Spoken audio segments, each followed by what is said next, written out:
check. 1, 2, 1, 2, 1, 2, 1, 2. Check, check, check.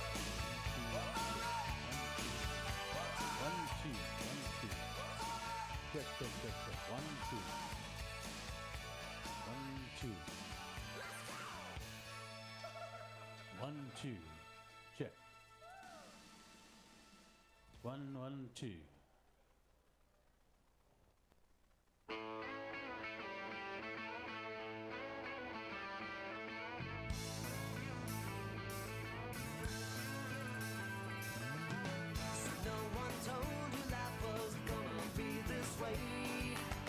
Your job's a joke, you broke, your love life's the away.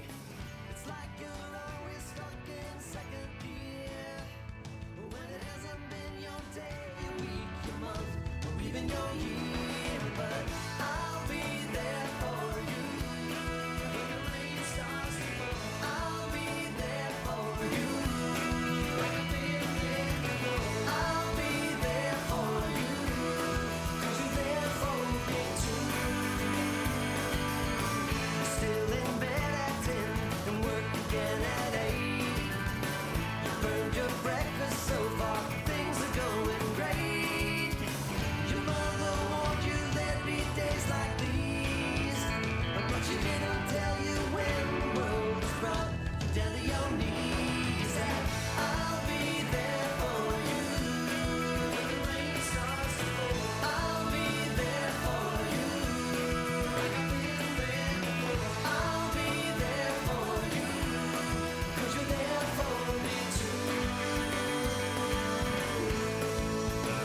By and by we'll defy a little bit of gravity.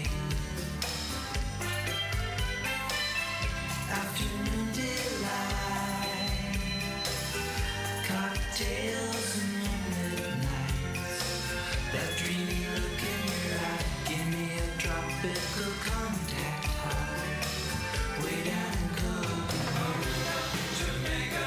Ooh, I wanna take you to Bermuda, Bahama. Come on, pretty mama, Key Largo, Montego, baby. Why don't we go down to Kokomo? We'll get there fast and then we'll take it slow. That's where we wanna go. Way down to Kokomo.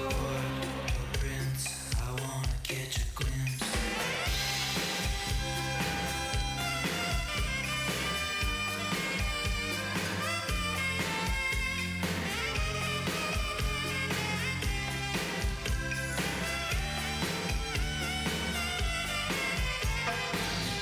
Everybody knows a little place like Kokomo. Now if you wanna go and get away from it all, go down to Kokomo. Aruba, Jamaica, ooh, I wanna take you to Bermuda, Bahama. Come on, pretty mama, Key Largo, Montego, baby. Why don't we go down to Kokomo? We'll get there fast and then we'll take it slow. That's where we wanna go. Way down to Kokomo. Aruba, Jamaica, ooh, I wanna take you to Bermuda, Bahama. Come on, pretty mama.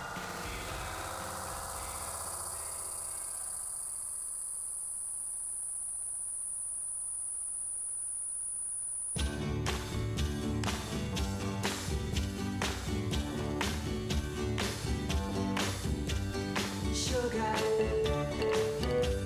oh honey, honey, you are my candy girl, and you got me wanting you, honey, oh sugar, sugar, you are my candy girl, and you got me wanting you. I just can't believe the loveliness of loving you. I just can't believe it's true. I just can't believe the wonder of this feeling too. I just can't believe it's true. Ah, sugar. Oh, honey, honey. You are my candy girl, and you got me wanting you. Oh, honey, oh, sugar, sugar, you are my candy girl, and you got me wanting you. When I kissed you, girl, I knew how sweet a kiss could be. I know how sweet a kiss can be. Like the summer sunshine, pour your sweetness over me. Pour your sweetness over me. Oh, sugar, sugar on it, honey. Pour little sugar on it, baby. That's so sweet. Yeah, yeah, yeah. Pour little sugar on it. Oh, yeah. Pour little sugar on it, honey. Pour little sugar on it, baby. I'm gonna make you that so sweet.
7. What number is this, Jim? 7A. Okay, don't mean to get excited, man. It's 'cause I'm sure, man.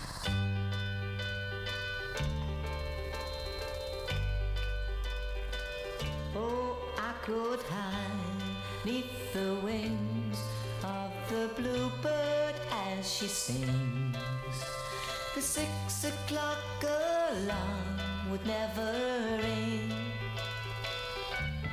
but it rings and I rise, wipe the sleep out of my eyes. My shaven razor's cold and it stings.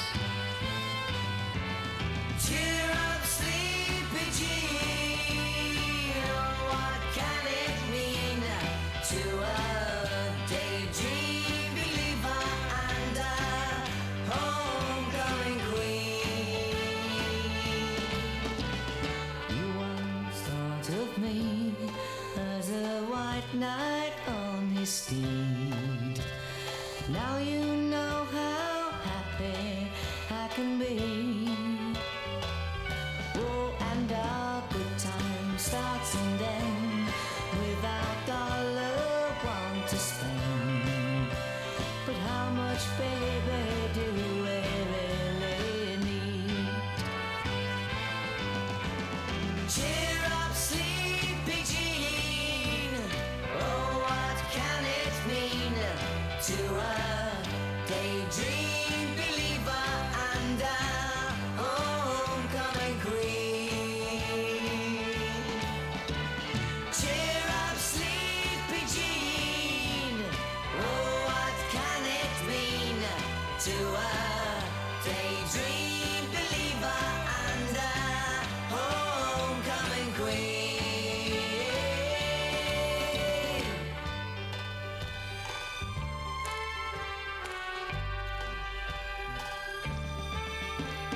Cheer up, sleepy Jean. Oh, what can it mean to a daydream believer and a homecoming queen?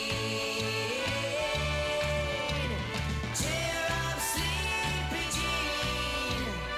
Oh, what can it mean to a daydream believer and a homecoming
me know. Although you are true, I'm attracted to you all the more. Why do I need you so? Baby, baby, try to find a little time. I'll make you happy. I'll be home. I'll be beside the phone waiting for you.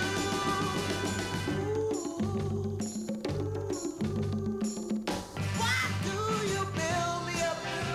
Buttercup, baby, just to let me down and mess me around, and then worst of all, you never call, baby, when you say you will. But I love you still. I need you more than anyone, darling. You know that I heard from the start. So fill me up, buttercup, don't break my heart. I need you more than anyone, baby.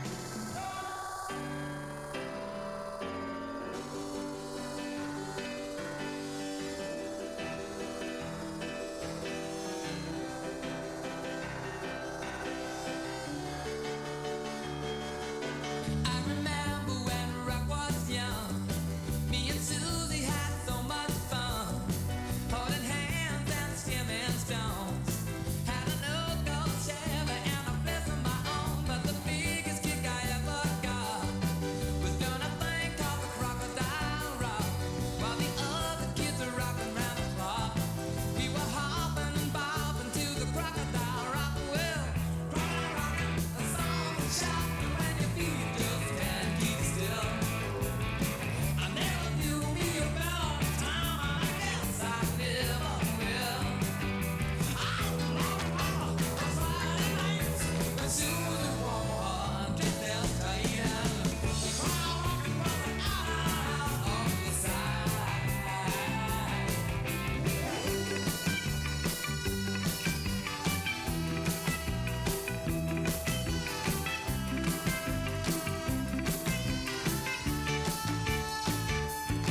But the years went by and the rock just died. Susie went and left us for some foreign guy. Long nights crying by the record machine, dreaming of the Chevy and the old blue jeans. But they never killed the thrills we got, burning up to the Crocodile Rock, learning fast as the weeks went past. We really thought the Crocodile Rock would last. Well, rockin', a song and shocking when your feet just can't keep still. I never knew me about time, I guess I never will. Friday nights, when Susie wore her dress that tight, the crowd rockin' out on the side.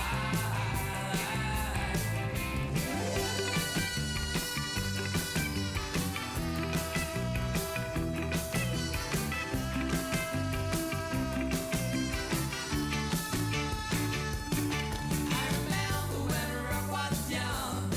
Me and Susie had so much fun, holding hands and skimming stones. Had an old gold Chevy and a place of my own, but the biggest kick I ever got was doing a thing called the Crocodile Rock, while the other kids were rocking round the clock. We were hopping and bobbing to the Crocodile Rock. Well, rockin', a song and shocking when your feet just can't keep still. I never knew me about time, I guess I never will. Friday nights, when Susie wore her dress that tight, the crowd rockin' out on the side.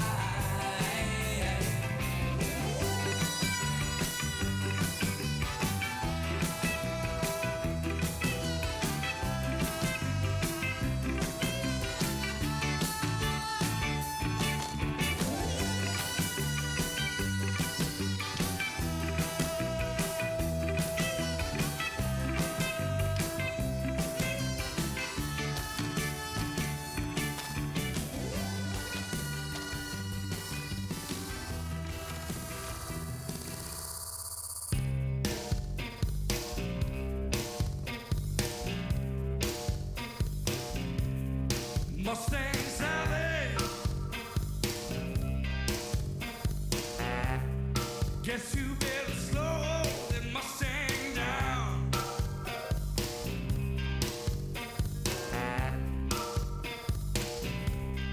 Mustang Sally now, baby.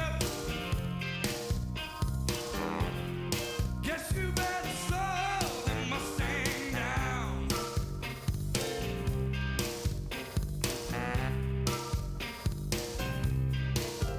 You've been running all over town. Oh, I guess you gotta put your flat feet on the ground. Sing it to 'em one more time, girls. All you wanna do is ride around, Sally. All you wanna do is ride around, Sally. All you wanna Okay, I think timing-wise, we're getting close to the time when everybody is at least getting what they need to eat. But feel free to go back for seconds while the banquet is happening. I think they plan on having food available till 7 o'clock or so. We have excellent food service here on campus.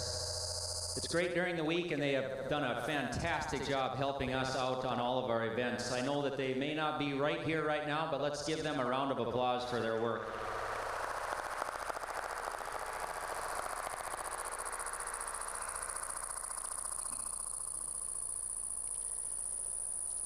Each event that we have on campus, we like to read a land acknowledgement, and it's actually printed on the inside cover of your program if you'd like to follow along. But our land acknowledgement statement reads, "We collectively acknowledge that we gather at WSC on the traditional lands of the Mandan, Hidatsa, and Arikara Nation, and Turtle Mountain Band of Chippewa Indians and Assiniboine, in addition to many diverse indigenous peoples still connected to these lands. With gratitude, we honor the indigenous peoples who have walked these lands throughout generations. We will continue to build strong, mutually beneficial, trusting relationships with indigenous peoples of our region and with the First Nations of the state of North Dakota."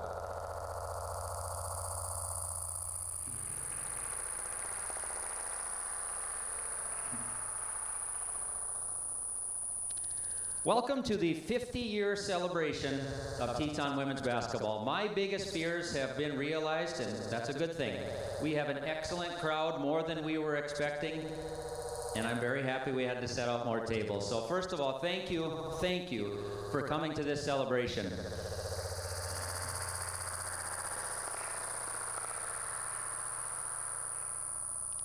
Couple housekeeping things. If you need to use the restroom, there's a couple places. Through the Don Scadlin Gymnasium entrance to the right, there's men's and women's. And also out there on the back, I'll say towards the front entrance to the well, those are our largest bathrooms. Feel free to use whichever one is easiest. The banquet will roll. If you need food, drink, if you need to just take a break, yell at me, but you can get up at any time, get a drink. It doesn't bother us one single bit. And the order of events for this banquet is just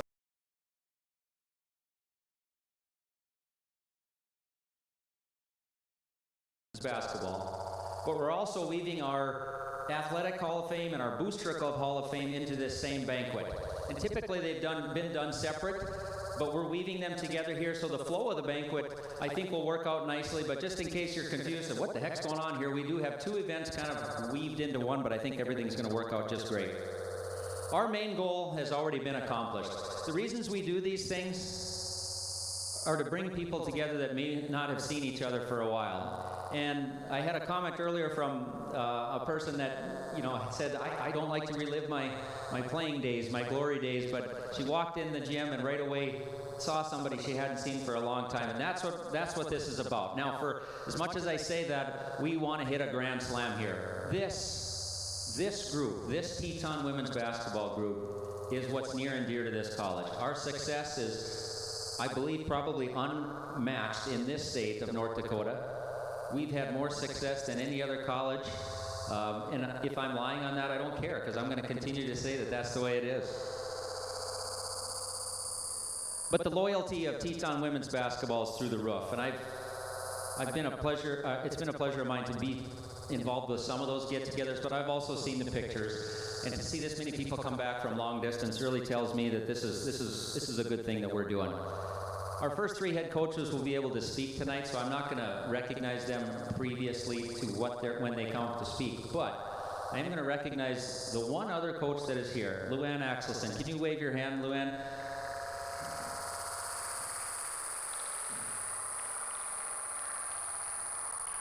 On top of that, we've had many assistant coaches from the beginning of Teton women's basketball, and I think any coach would say that we're only as good as our assistants. And I won't try to name them. I won't. There's so many that have helped out over the years, but they've just been an integral part of our success. But I do have a special thank you. Tonight with our Athletic Hall of Fame, each year we try to do a highlight video. And I want to point out my wife, Julie, who is right up here. I put her in charge of putting the highlight videos together. So when you see them tonight, I probably will try to take credit for it, but I didn't do a single thing other than provide her this stuff, and she put it together. But up front, she did a great job. So let's give her a big hand.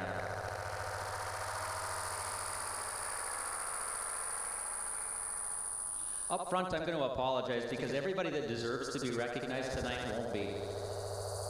We've had some great teams, and everybody that has seen our great teams is probably able to pick out the All-American on that team. But behind every All-American is a solid team of great people who may have allowed that person to be an All-American. Tonight we're going to talk about great teams. We're going to talk about great players. I'll say up front, the All-Americans, they are going to get mentioned. But so many won't get mentioned that deserve to. And it isn't on purpose. We talked about assistant coaches, but on every team, there's managers that makes things happen. There's those players that come off the bench that provide valuable points, valuable rebounds, whatever it might be. And they aren't going to get recognized tonight, but please know that those people are equally as important to our program as any All-American that's ever walked through our gym. You know, having been lucky enough to have been hired to coach this Teton women's basketball team a long time ago, I was lucky enough to get around the right people who started to tell me these stories of our history, how good we were, and the talent that was coming through these places, of the fan commitment that we had. And I listened, but I can't say that I really dived into it until about 2009. We decided we were going to start the Teton Athletic Hall of Fame. And at that time, it allowed me to dive into this program and research really, I think, how great we were. And I'll be honest, I didn't realize how great we were until that banquet. But when I did my research, I took time to learn, and I learned of these teams, you know, this 76-77 team that just kind of really took us to that next level. This 78-79 team, we'll go through it here in a bit, but third in the nation. And then you keep going. 3 years after that, we make the national tournament again.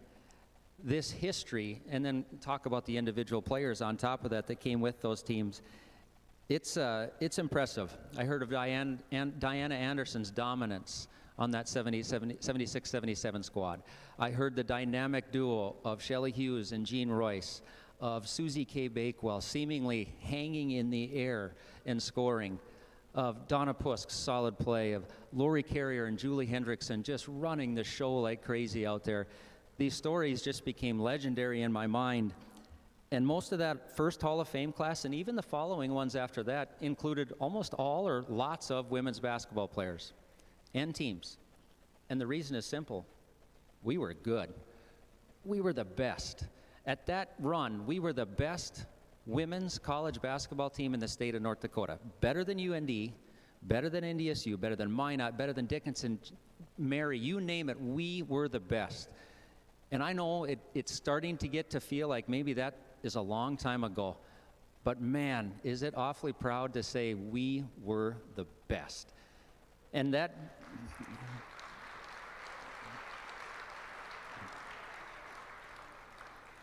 So to this very day, this women's basketball team, women's basketball program that has had such storied success, and then playing for and working alongside and watching Terry Olson grow our men's program to what it has become, has cemented in my mind that no matter what happens, we're the Tetons, and everybody else should just wish they were the Tetons.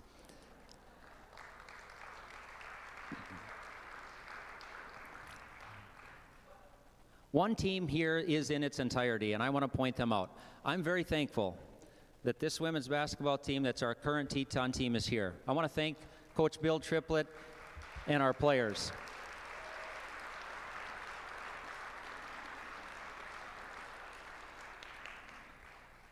You're going to hear some great history tonight, and listen, we're awfully proud of you guys, but you should be awfully proud of what this program has done, so pay attention. This is really, really good stuff, but I am thankful you're here. Okay, tonight it's going to be a great chance to relive some of these memories, some of these glory days, and we'll get rolling here in a second, but I want to have two of our strongest leaders in our leadership positions at the college here that affect athletics greatly. Give a little welcome. First off, we'll have Dr. Bernell Herning, our president of Williston State College.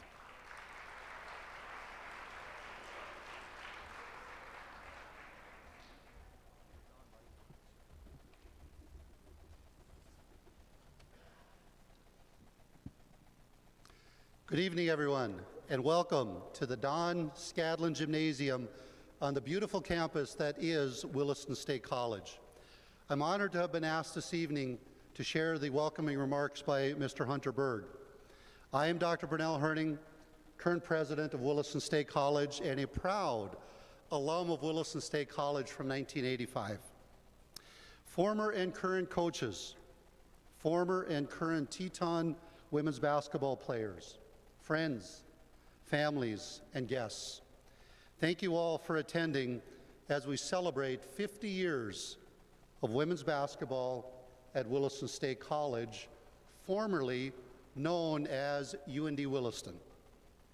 What a treat this evening for all of us in attendance as we get to celebrate the accomplishments of the coaches and student athletes in women's basketball over the past 5 decades. A special thank you to Hunter Berg and the alumni office staff for making this night possible.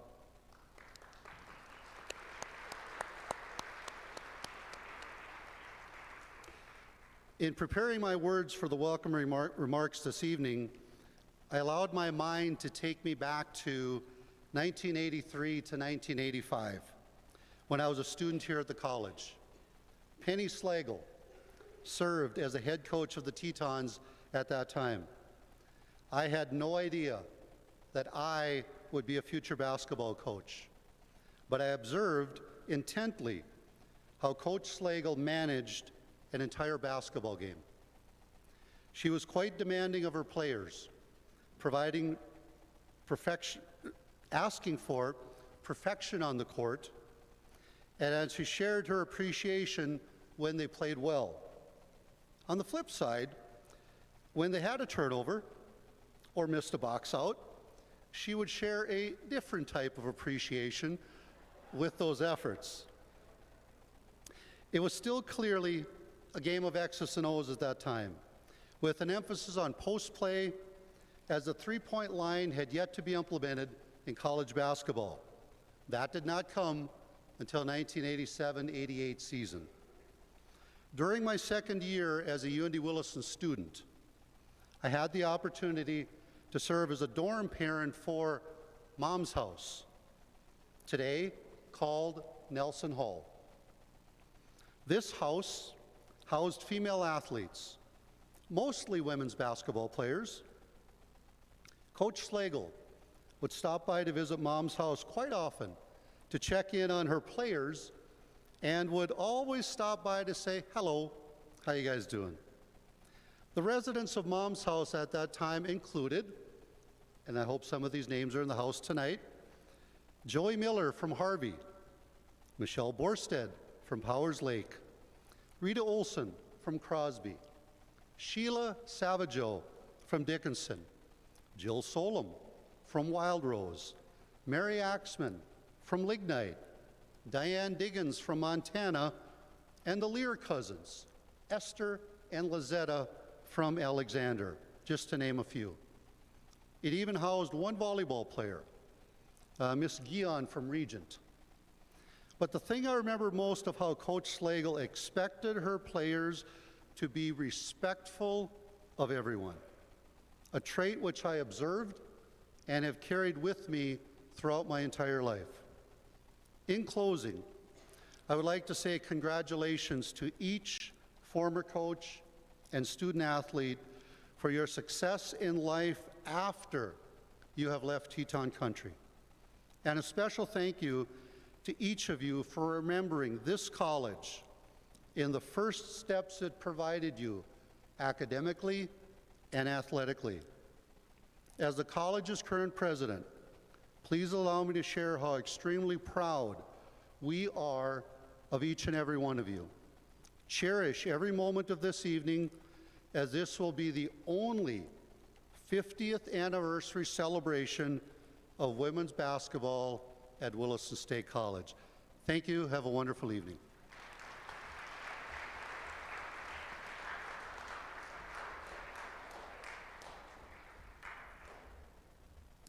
Next up, our athletic director and former Teton assistant and player, Jaden Olson.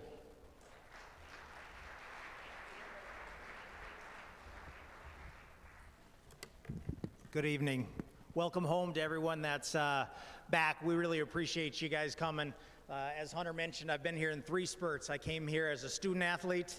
I came here as a assistant, started with just the men's, later went on to do men's and women's my second year, and then in 2020, I came here as athletic director, and one thing's remained the same. Well, 2 things, really. There's been great people, and there's been a standard of excellence within our women's basketball program. And I think that's something that everyone in here should be extremely proud of.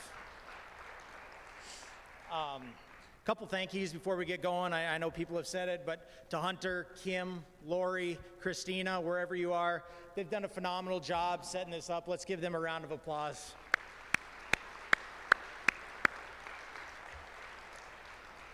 Most of you have met Coach Triplett. Coach Triplett, are you listening? He usually doesn't listen to me. Stand up, please. Coach Triplett's our current women's basketball coach.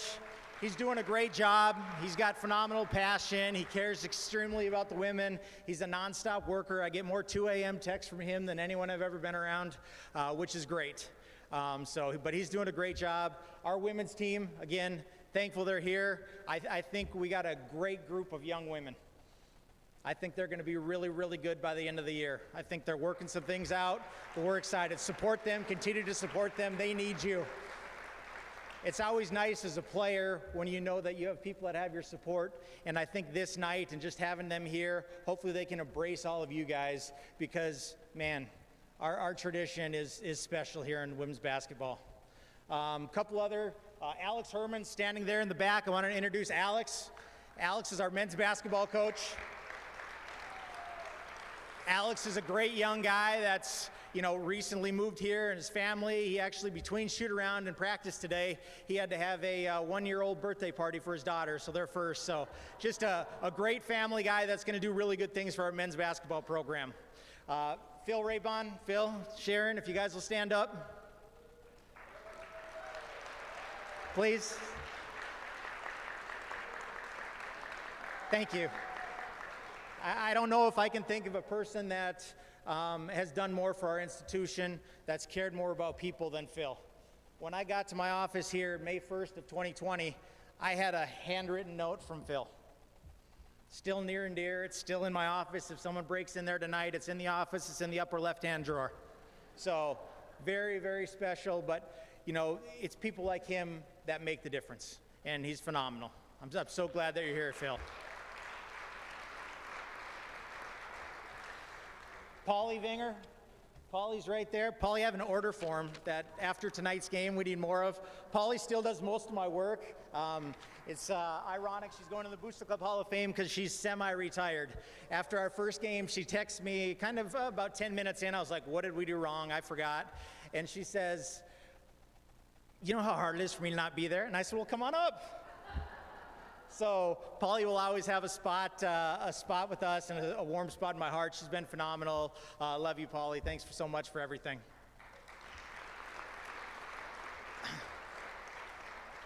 As I mentioned, after my first year here, I just taught classes and worked men's basketball, was an assistant men's basketball coach. And then in that summer, Hunter said, well, why don't you help me too? Why don't you come and be a part of the women's basketball program? And I didn't even know if he was serious. I just thought he was maybe being nice and knew that I was kind of, a loner and bored.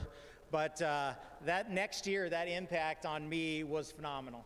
That was probably the most fun year I've ever had coaching. And I spent 18 years coaching. But to be able to help with the men and the women and just so many great people and great ambassadors of our college, just throughout the day, as I'm watching the game at the scores table and moving around, just seeing the former players and seeing the interactions and the people that haven't had a chance to see each other, get to see each other again and rekindle, truly, truly special. Obviously, as I've mentioned, this group is full of unbelievable, this room is full of unbelievable special people. As Hunter mentioned, not everyone will get recognition, but you all deserve recognition, and we truly appreciate that. I think I'll end with this. A lot of you know, and I'm assuming this was long before me, but I came here in 98 out of high school, so I was the last year of UND Williston, first year of Williston State, and we had the motto, where the people make the difference. And I firmly believe this. Our women's basketball program has embodied that more than anyone in our athletic department in my 3 stints here. So you can be proud of each other. Thank you so much for your continued support. And as always, go Tetons.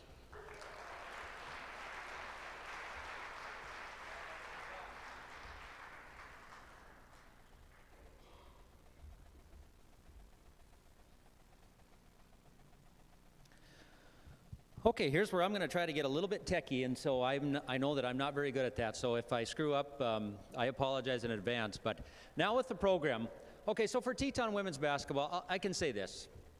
We've had some good luck. We've had some things kind of go our way. We've had some really life-changing people come into this Teton women's basketball program, be it coaches, players, fans. It's been pretty remarkable. But unofficially, Teton women's basketball started in 1965 when this college decided we kind of need to make sure we have an athletic director in place. And in that fall of 1965, we went on this search to find what was hopefully the perfect athletic director. I did some research and talked to some of the leaders that were involved with that search at the time, and I feel fortunate because they told me what they were looking for at that time. And it was interesting. They kind of were looking for 3 different areas to be filled by this athletic director. The first one was they wanted just kind of a reserved, quiet leader, because Williston was, I'll say, kind of conservative at that time, even from our college's standpoint. We were pretty conservative. We didn't want somebody, I guess, who just talked and talked and talked,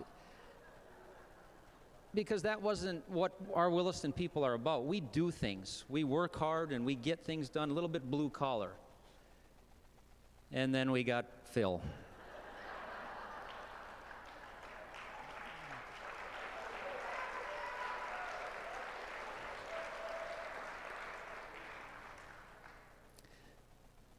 The next point that we wanted to address is we wanted somebody really steady and somebody could never look at us and say, that person seems to have a few screws loose. So we tried to find somebody that is just ultra straight, ultra conservative, wouldn't ever just kind of rock the boat and just kind of step too far outside the lines. And then we got Phil.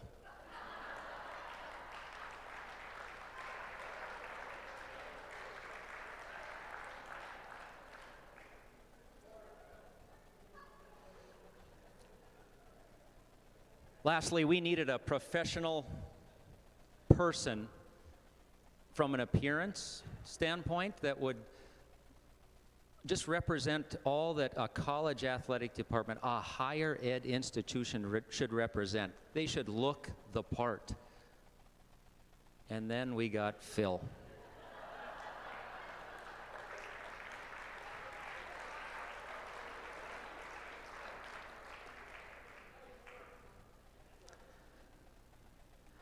But all kidding aside, I cannot imagine that our college could have gotten anybody better to get our athletic department going in the right direction. We were so blessed that Phil Raybon showed up in Williston.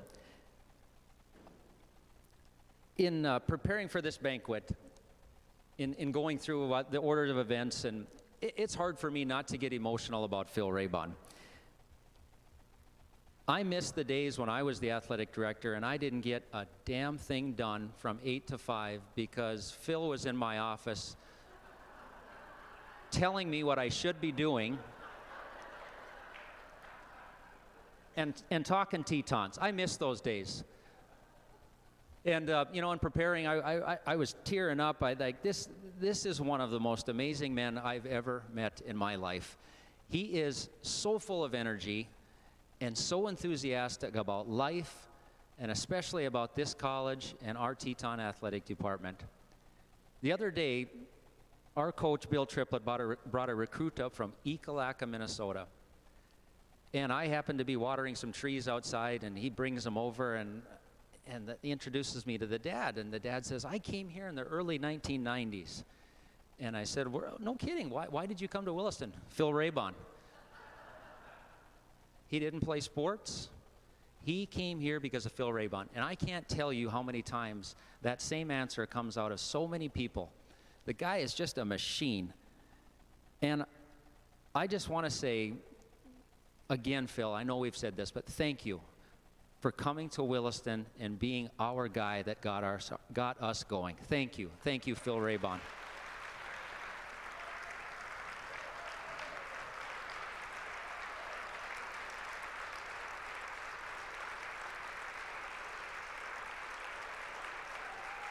He wants more. He wants more.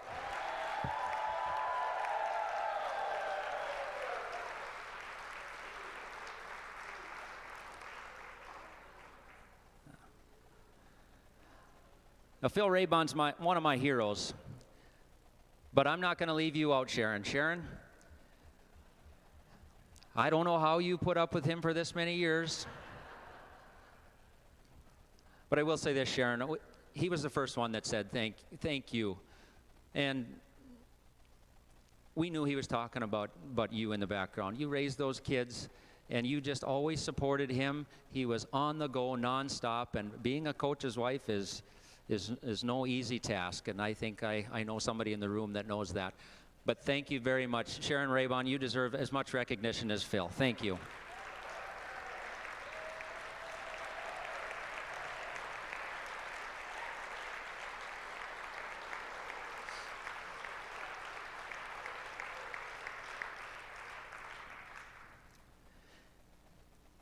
In my research, I actually found an article that I had never seen before, and I was happy because I thought I'd seen about everything.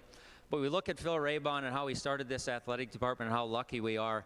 And the article showed up, and I couldn't believe it, but I'd used so many words to describe him, but I think this one's my favorite, the untypical AD. He was so far ahead of his time, but as athletic director, he gets hired, and here's where we begin the women's basketball story. In the fall of 1972, there's a couple kids that walk into then athletic director Raybon's office and ask if he would consider starting a women's basketball team. Phil agrees, but they needed a coach.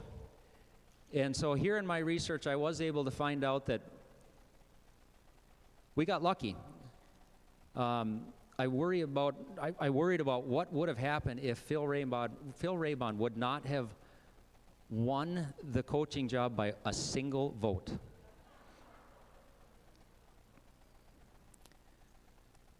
I couldn't believe it. How lucky could we be? What if that vote had switched to the other side and it's a tie or whatever? All these things are going in my mind. So I asked Phil the other day, Phil, tell me about the committee. Well, it was just him as athletic director.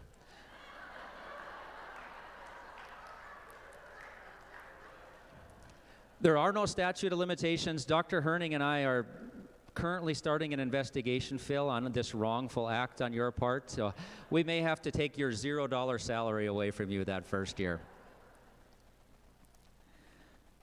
But 72-73 happens, and we end up with Coach Raybon on the sidelines.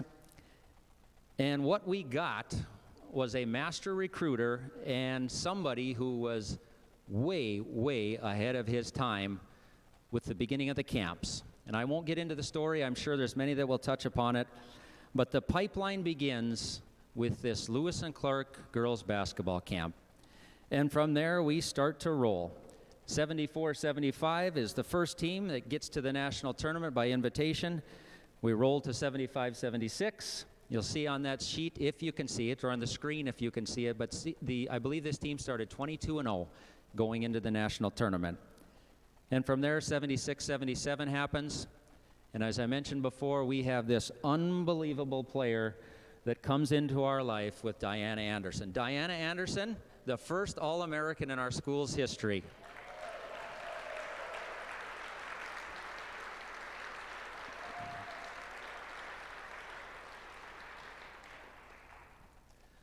But to talk about the beginning, this first team he ever coached, all of the highlights throughout his time coaching, athletic directoring, watching our Tetons, let's welcome this founding father, Mr. Phil Raybon.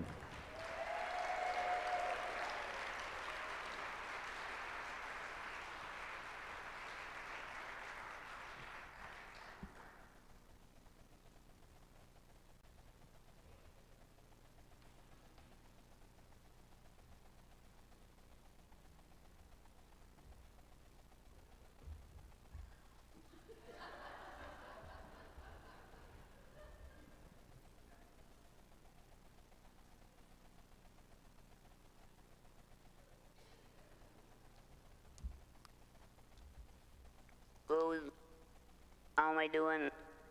Turn it down.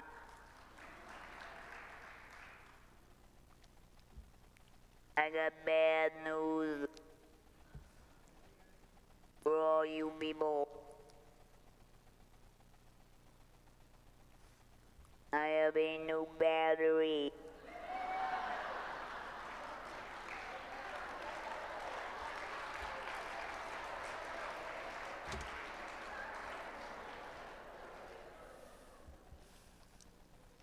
It's great to be here to see so many of the girls of the first year and see the girls from the 50th year, the beginning, and not the end, but the beginning and the end of a half a century of girls basketball.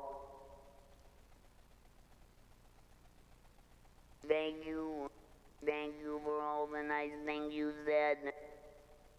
But I'm gonna say a few things today. Some of them you've heard about tens of thousands of times, you know all about. And some of the things you probably never heard before. But Hunter, you have done an amazing, amazing job of putting this together with the help of Benny and all those other girls. But Hunter, an amazing job. And a lot of you girls don't know this because you didn't see him play. But Hunter, and I've seen them all, Hunter is the best basketball player that has ever played at this school.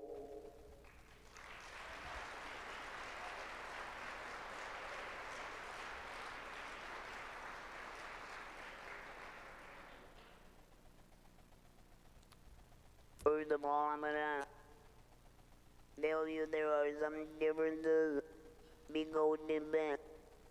differences of coaching men's and women's basketball. With women, I found out they're very, very emotional. They appreciate all you do for them, every little bit of my coaching. Every girl appreciated, I think, more than I did the boys did. Another big difference is in recruiting. When you recruited one girl, she would write to her buddies, write letters, and she would convince another girl to come, and then another one to come. With boys, that's not always true. Another big difference. When girls that I coached on all these teams, when they got on their green bugle, they sang and they sang, and they sang. They would get on the band in Bismarck and sing all the way to Williston.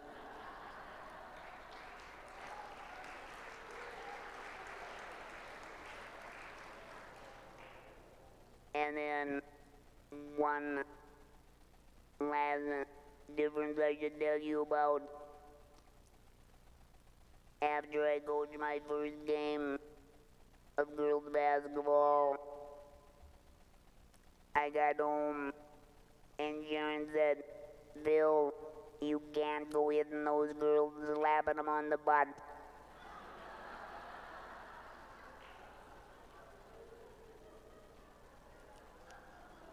I said, "Why not?"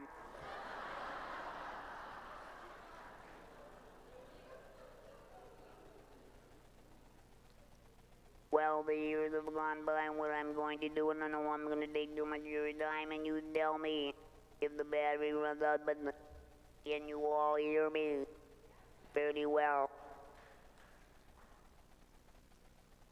So, Andre alluded to the fact that Benny and Lori, they walked into my office right down those steps, and Mr. Raybon, could we have a women's basketball team? Now, how many men can say no to a woman? We talked for a while. I said, yeah, I guess we could start a women's basketball team. But Mr. Raybon, and I want to know this Mr. Raybon, it was always Mr. Raybon, never Phil. I said, who's gonna coach? Would you coach us? How much does it pay? So, we agreed to start a team. We practiced maybe 2-3 times a week. We played, I think, 12 games and won 6 that first year. We had, if I'm not mistaken, 13 girls on the team. Only 3 of them had ever played high school basketball before.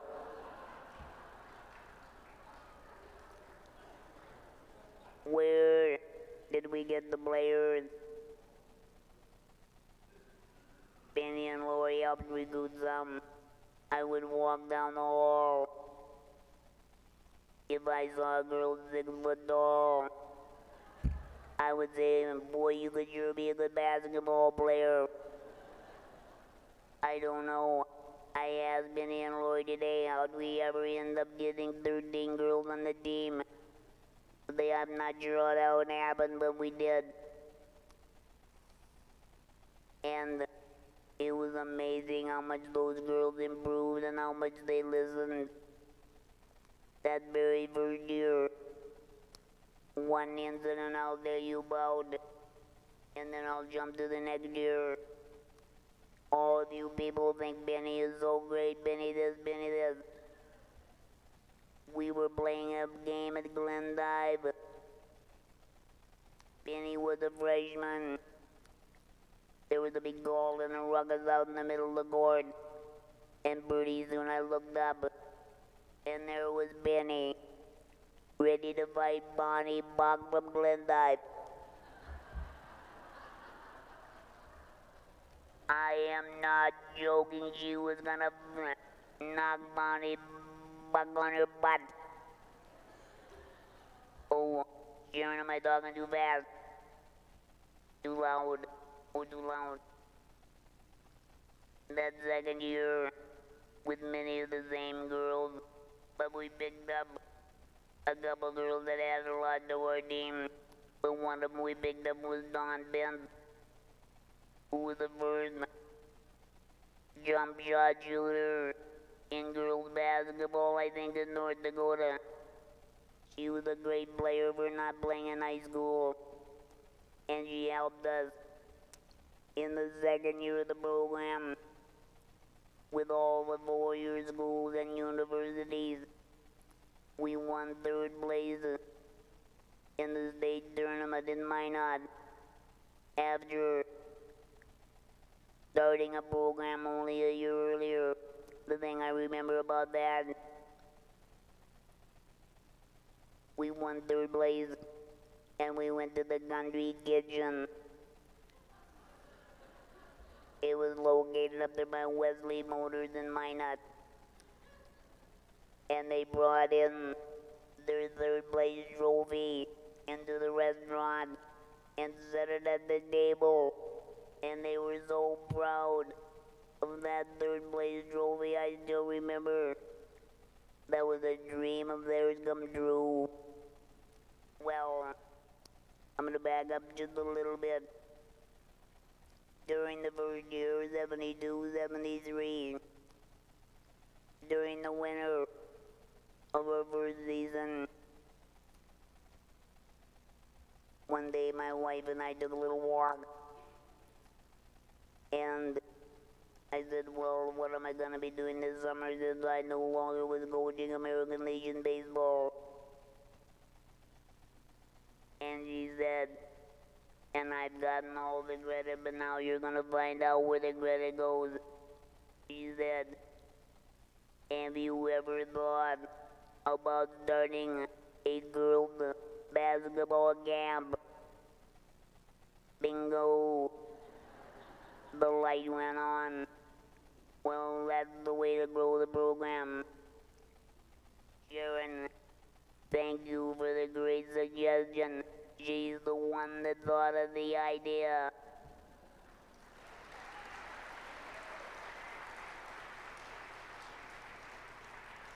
And once the games got going, and some girls came on the train from the east at 11 o'clock, she's the one that fixed their dinner at 12 o'clock because our camp never started till 2 o'clock. So, again, Sharon, thank you for all that effort you gave. And Sharon, she's the one that when I coached and then when I recruited and I made those long trips on a cold winter night, she's the one when I got home at 2 o'clock in the morning that I cuddled up with.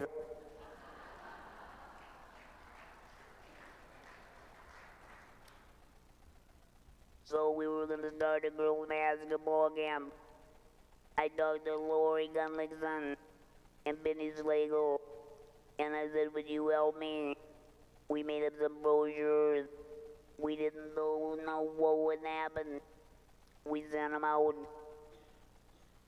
They come in and they started coming in like mad. We were gonna have 2 weeks of camp. We started camp on a Sunday afternoon and finished Friday night with an all-star game. It cost $75 room, board, and instruction for a girl to come to camp. And the girl that helped me out to get that camp going, Benny and Lori, they refereed the games. They served all the meals. They did all the janitor work. They did absolutely everything. The zingers that you have on your table, we got for the girls, and a little carton of milk, and Benny and Lori took those down to the room at night, gave it to the girls as a bedtime snack, and tucked them in the bed.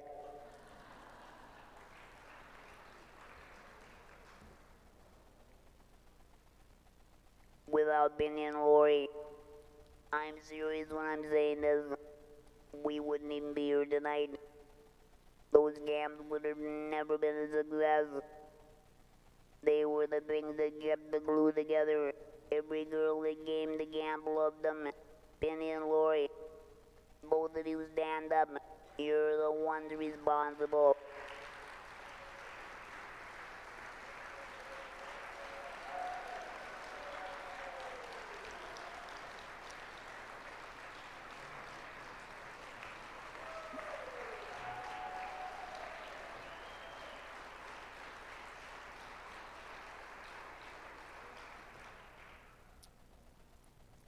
the next year, after my first 2 years, we got some new players in, and the national NJCA at their first national tournament, and they invited us to come.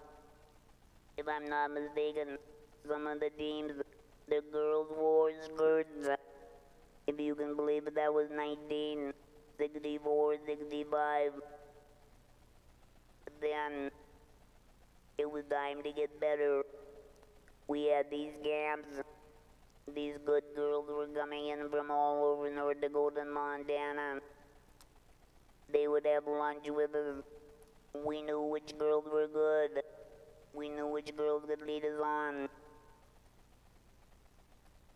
So, anyway, I got a letter from a girl who had gotten on the train, had come to Williston at 11 o'clock and had lunch with us before going to camp. I went to mine and watched her play in the state tournament. But before I watched her play, I already had gotten a letter from her saying, Mr. Raymond, other schools would like me to go there, but I want to know, I've already decided I come to UND Williston. 2 years later, she was the North Dakota Female Athlete of the Year. Diane Anderson, will you stand up?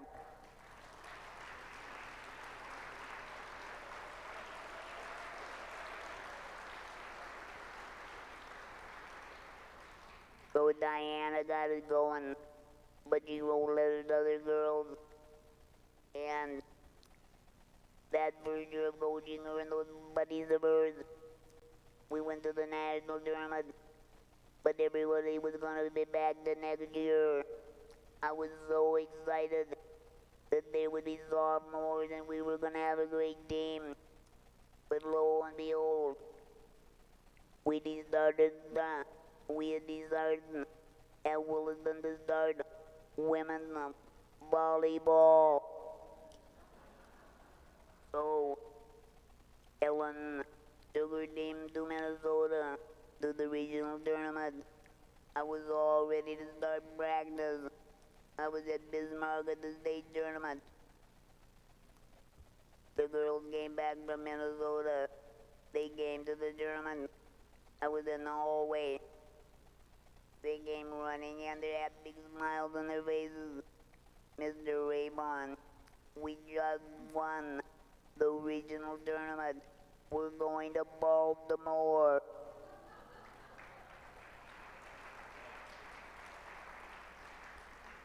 Not only did that slide my basketball team back, it also in the budget. Right after the next year, I'm not sure what.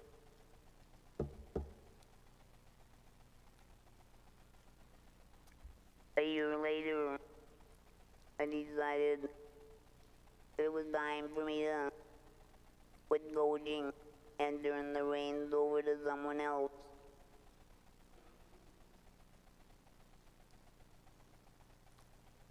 But before that, there's a couple things I guess I'm looking down that I forgot about that team of 76-77.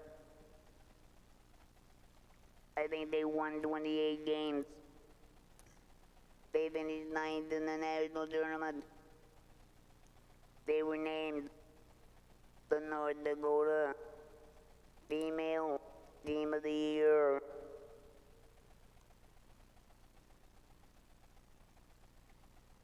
They were a great bunch of girls. They gave later as a group $10,000 to build the well. But the one thing maybe they all remember, we had gotten beat by Minot early in the year. And we were playing Minot for the championship game on a Saturday afternoon in Bismarck for the Chicago tournament. I was laying in my motel room about 3 o'clock when the girls knocked on the door and they said they'd been shopping. They gave me a shirt, and on the front of the shirt, it was a t-shirt. It said, when the going gets tough, the dove get going. I don't know why, but when I went to the game that night, I put it on under my turtleneck and my plaid coaching coat that I wore, coat that I wore all the time. With about 2 minutes to go in the game, I did something which is very unethical. I called a timeout. We were getting minus but by about 25 points. I called a timeout.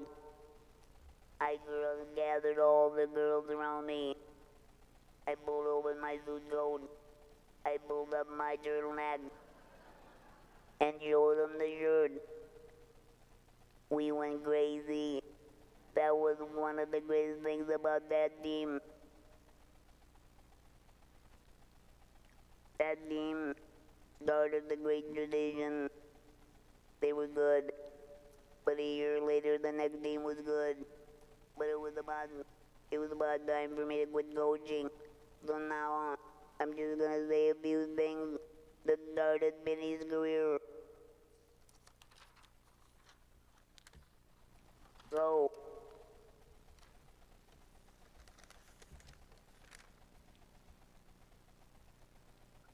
it was about big time to turn over the reins to Benny. And I was gonna help her with the recruiting. It was in the winter of my last coaching year. There were 2 girls that we knew we had to get the next year if we were gonna go from the top to further up the top. Those 2 girls were Jean Royce and Shelley Hughes. So I said, Benny, I will help you to get started. So we scheduled a visit to go visit Jean Royce on a Saturday afternoon. It was cold, like around 0. I picked up Benny at the 13-mile corner because she lived in Alamo and she saw me at the 13-mile corner. And then we'll drive to Berthold, which is right up by Minot, 20 miles this side of Minot. Well, I don't know if we scheduled a visit about 2 or 3 o'clock in the afternoon. Jean probably could tell me for sure. So we started visiting with Bob and Dorothy, Jean's parents, and with Jean all about coming to Williston next year, how great it would be, and we gave her the big bitch. And it got later and later, and Bob left to go play cards with some of his buddies. Dorothy said, would you like to stay for some soup and sandwich? And he looked at me and he said, you think we should stay? Yes, yes, yes, I said. We stayed. We had soup and sandwich. We stayed. We stayed. We stayed. As long as he would talk, we stayed. Now it's time to go home. We were on a Saturday and the car was low on gas. We got to Stanley, which we thought we would be getting there back about 6, 7 o'clock. But it was late. The gas stations were all closed at Stanley. We had to find a policeman to open up a gas station to get gas to go home. And our tire, when Benny got into the car at the 13-mile corner, I still remember she had her long John shirt on and something over the top of it. And I looked at her and I thought, oh no, Benny, we don't dress like that. But I can remember that. A week later, we went out to visit Shelley Hughes. But Dean Royce, I think by that time, had written a letter to Shelley Hughes that got the ball rolling. And the rest is history. As freshmen, that girl group won the regional tournament. And they went to Kansas City. And I think I drove the van with 17 girls in a 15-passenger van to Kansas City. I think we slept on the floor of one church to save money. We get to Kansas City, and we win a game. Then we win another game. All of a sudden, we are the Cinderella team of the tournament from Williston, North Dakota. Everybody from the other town, Williston, we're gonna cheer for Williston. We win another game. By that time, the band from the UND Williston was there. The bus came down. A couple of girls told me that they flew down from Fargo to Kansas City to watch us play. We had a pep rally. It was the most unreal thing in the history of athletics for this college. I'm not kidding. The girls took third place in the national tournament. They were all freshmen, all starters. And on the way home, we had picked up so much publicity, it was unreal. When we drove to Valley City and got gas, the guy said, "Oh, are you the girl that everybody's been talking about in the Fargo Forum? Has been doing big stories about you in Kansas City?" Yeah, then with the team, we got to Watford City. It was about probably 4 o'clock in the afternoon. We drove down the main street of Watford City. People were standing along the main street with signs, "Welcome home, congratulations," and everything else. We came to Williston. When we got to the top of Indian Hill, cars were sitting on every approach with their lights on. Now we're talking 5 miles from Williston. We go down Indian Hill. We turn Bob Miller, who did sports, met me out ways and got in the car with us and did the broadcasting. I looked in the rearview mirror when we got, maybe halfway between here and the turn of the Trenton. I looked in the rearview mirror, and the lights of cars were still coming down Indian Hill. The caravan was that big. We got to the college. The place was packed. It was in this very room. The place was packed. The band was playing. The team walked in. Everybody was cheering. So, for you girls that I saw play today, that are gonna improve enough by the end of the year to get to the national tournament, I want to tell you, it was the greatest, one of the greatest days in my life. But the story is about over for me because the team did so well. Everybody in Williston was sky high. Everybody in North Dakota was sky high. I went over to Ellen's office, which is over there, down the steps, about 2 weeks after we got back. I'm not sure who the girl was, but there were about 4 or 5 girls in the office, and one of the girls said, "You know, we really had a great year. At Christmas time, we should go someplace on a trip. We should go someplace south in Texas and get in a tournament. We should go to Florida."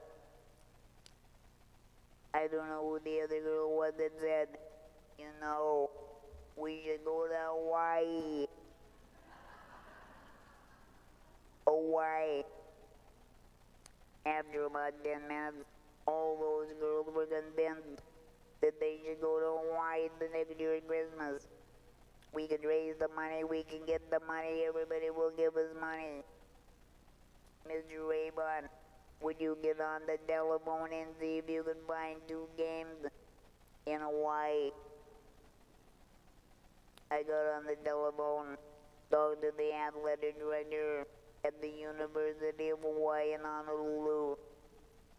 He said, we really don't want to play at junior college very bad, but we need a couple of games at Christmas. We will play you. So we raised the money. We went to Hawaii. We won 1 or 2 games. The first year I coached, when I gave the girls $1 and 25 cents meal money a day.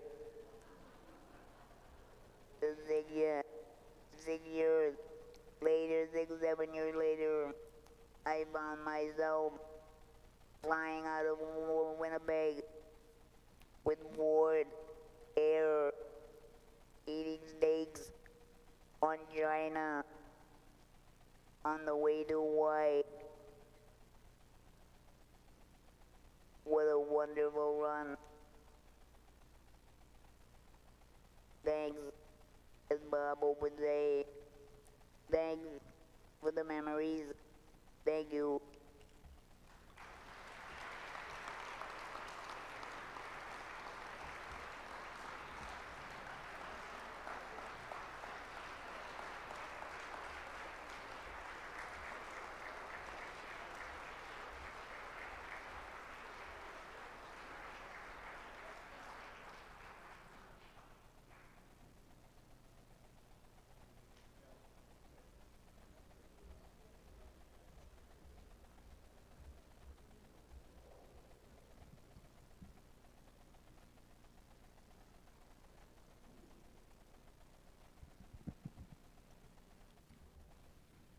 At this time, we'd like to watch a little video clip on this newest member of our Teton Athletic Hall of Fame, the 1972-1973 women's basketball team. And Jeremy, are you able to push play back there?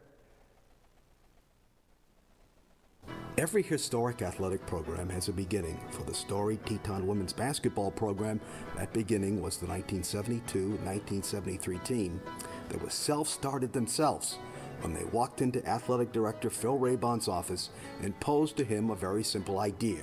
We should start a women's basketball team at UND Williston. Raybon, who never lacked for energy and enthusiasm, agreed to coach that very first team. Most of the players had no experience playing organized basketball, with only a couple having 1 year of high school basketball. They simply wanted a chance to play college basketball. Born and raised in South Detroit, he took the midnight train going anywhere. Early games were scheduled versus local competition in preparation for the team's first contest against established college programs. The Tetons won their first women's basketball game against college competition when it defeated in-state junior college rival NDSU Botno, winning 48-39. That first year, so the team finished with an overall 6-6 record, including key wins versus fellow junior college opponents, while proving to be a tough test for four-year opponents.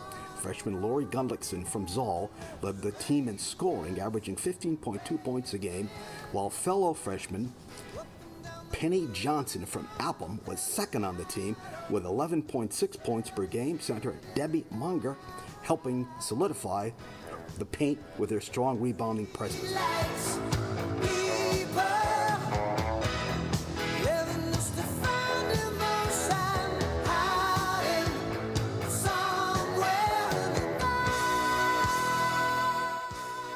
perhaps the team's greatest impact was sparkling the idea in Coach Raybon to begin his first girls basketball camp in North Dakota during the summer of 1973. A pioneering mind himself, Raybon established the Lewis and Clark girls basketball camp and invited the top girls basketball players in the state and region to Williston to compete at the camp. Many from this first ever Teton women's basketball program assisted in working the camp, helping it to become an instant success.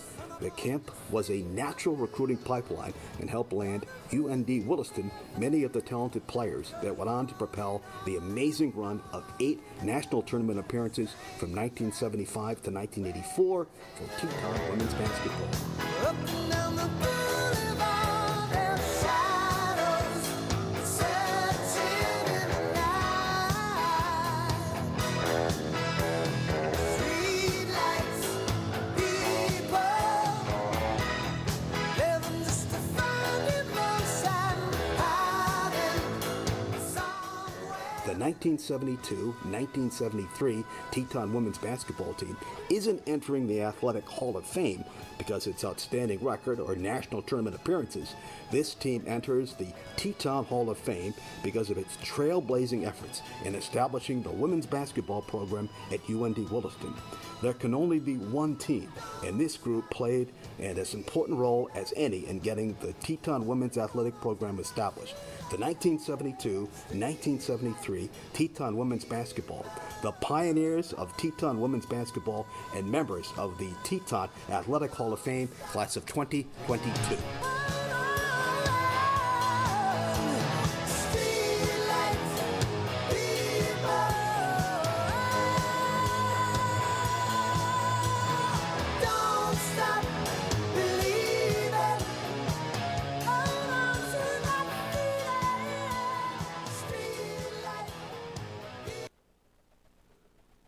To speak on behalf of this team, please welcome Lori Gunlickson-Bartz.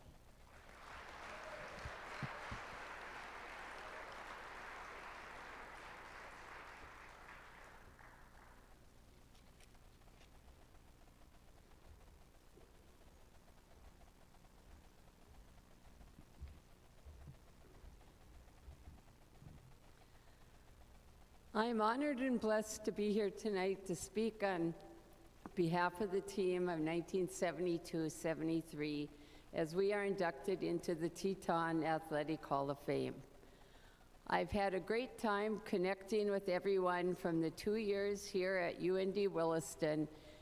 Every one of them received the information and many of them planned to be here.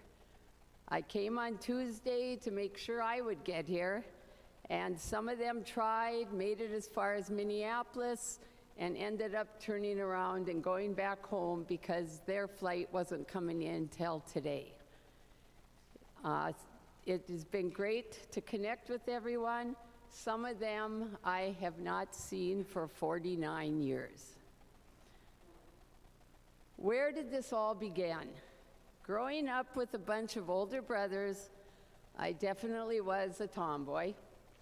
I traveled all over watching them play football, basketball, baseball. I did not get a chance at anything until my senior year of high school. I finally got to play basketball, and my younger sisters were able to follow in my footsteps and also play here at UND Williston. Penny and I grew up in the same church but competed against each other our senior year of high school. When we came to Williston, we went in and we wanted basketball to start. We went into Mr. Raybon. He was the athletic director, asked him about the possibility. I'm not sure if we convinced him or if he already knew that this was the time to get the girls' programs going. Our next job was to find enough players to play.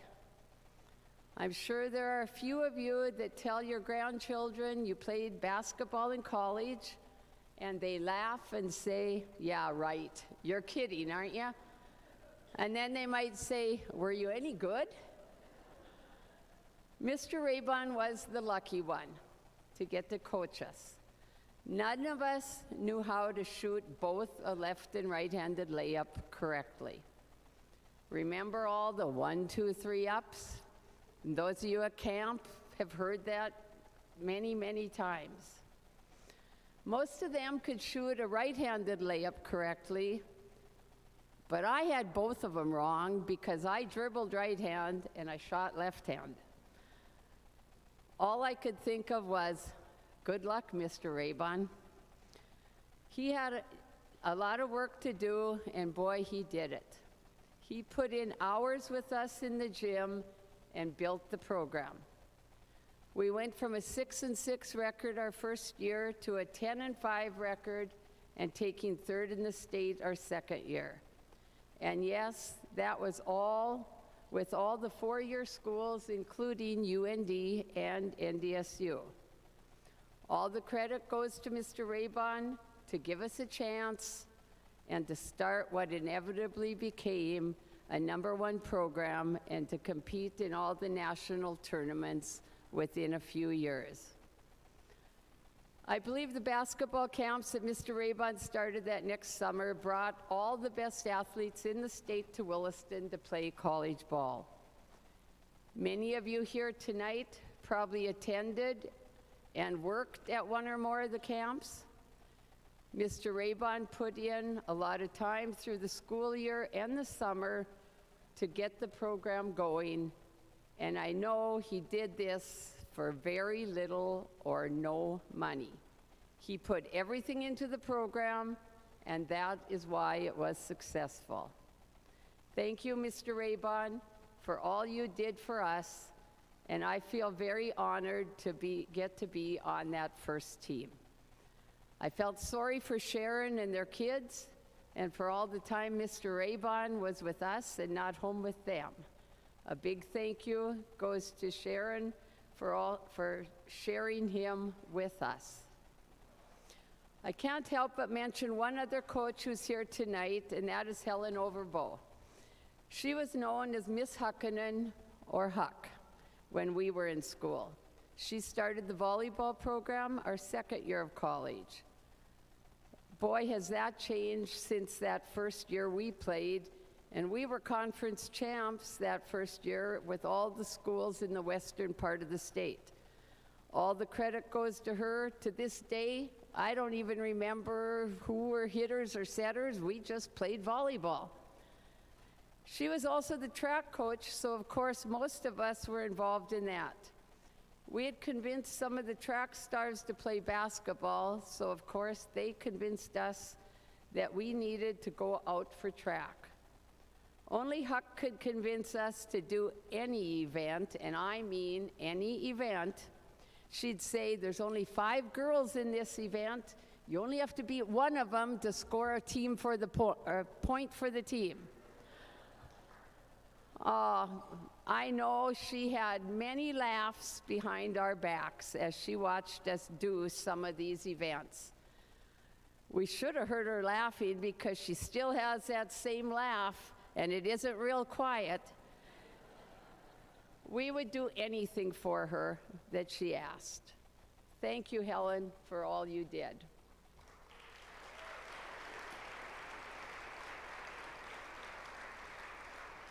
Women's sports have come a long way in the last 50 years.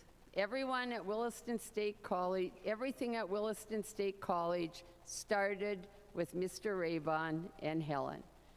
I feel very honored, and so do the rest of my teammates, to have helped pave the way for the rest of you. Many friendships have been built along the way and have remained over the years. And we found that out these last couple days of all the things that we have shared of everything that went on 50 years ago. We treasure these memories, and when we get together, we pick up right where we left off years ago.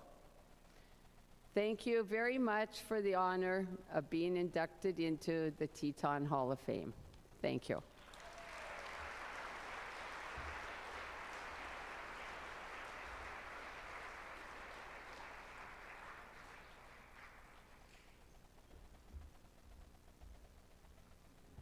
Okay, at this time, we'll call the individual members of the team up to receive their awards, starting with our head coach, Phil Raybon. Come on up, Phil.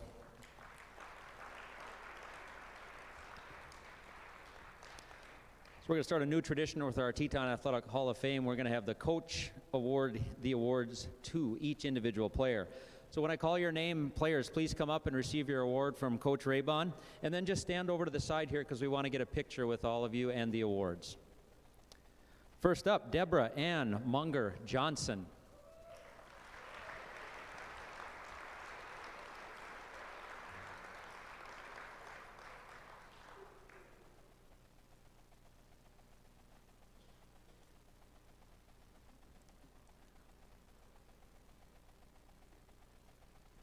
Penny Lee Johnson Slagle.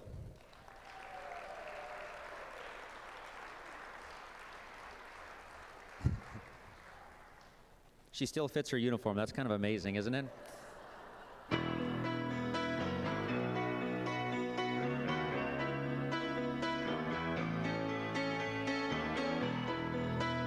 know E. Baldwin Hennessy is not here, but we'll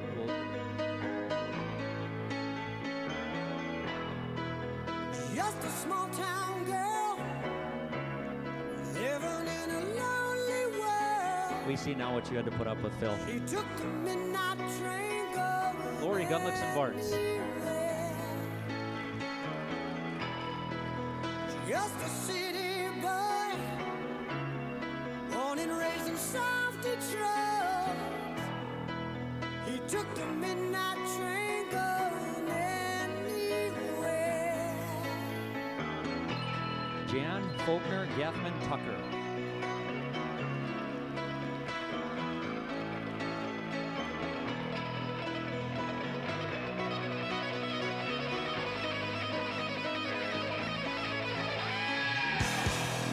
A singer in a smoky room, a smell Rebecca of wine and Stockdale cheap Vogt. perfume. For a smile they can share the night. It goes on and on and on and on. Strangers waiting up and down the boulevard. Their shadows searching in the night. Streetlights Mary Bertelson Person. living just to find emotion.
a really bad joke, but I was going to say we can take some pictures after the banquet, but I suppose it's bedtime for all you ladies.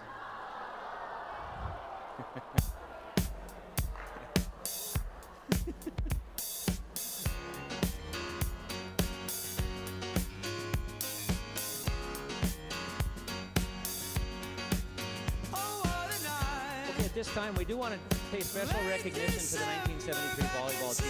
You know, when Helen Hukkinen Overbo heard about this event, she said, is there any chance we can honor the first volleyball team? The reason being is we were thinking about doing a 50-year celebration next year for volleyball, and she said, you know, there were so many that played together that they didn't know that they were coming back to second year as being first year. So I thought to Helen, that sounds like a great idea. So we're doing that tonight, making special recognition of this first volleyball team. They were trailblazing in their own way. And to speak on behalf of that team, let's welcome head coach Helen Hukkinen Overbo.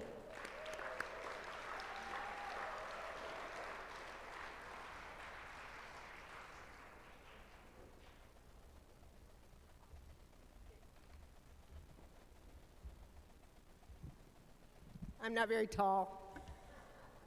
First of all, I'd like to thank Hunter for putting on this special event, and all those that helped him, Christina and Kim and Penny and Lori and Janet and Sandy and Tammy and 100 others. But these last 2 days have been just a spectacular event. We have been together for all day yesterday and all day today, and all we do is talk and laugh and remember stories and tell funny, sad stories. It's just a great, great time to remember these last 50 years. I think I was the first one that Phil actually recruited. I never played ball in my life because we didn't have sports when I was growing up.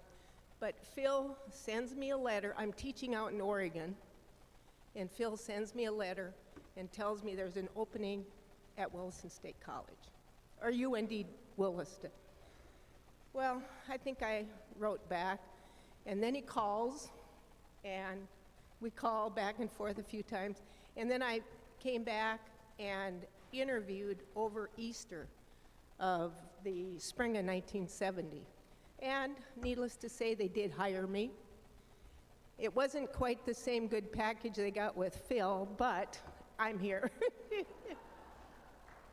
I came in the fall of 1970, and the women in this area were hungry for sports.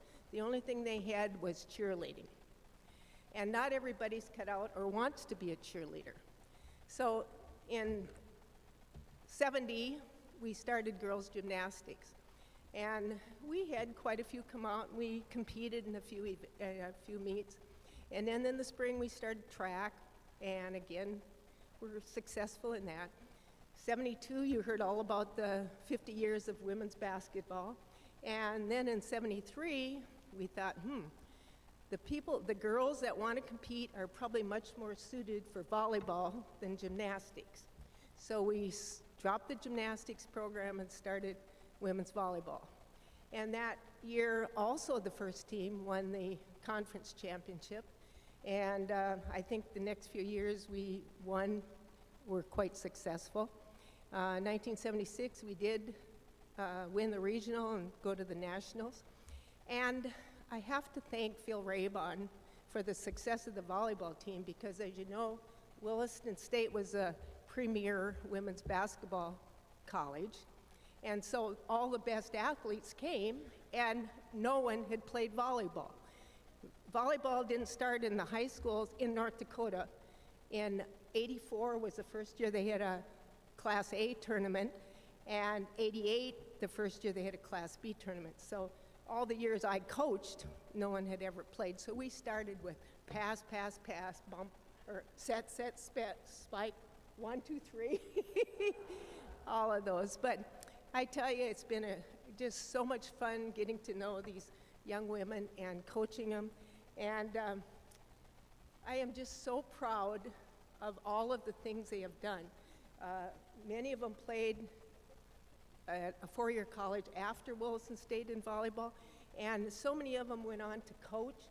They've coached 20, 30, 40 years, and some of them are still coaching. A lot of them went on to officiate. Some NCAA D1 colleges are officiating at that level. And it's just so fun to see these carrying on the volleyball tradition.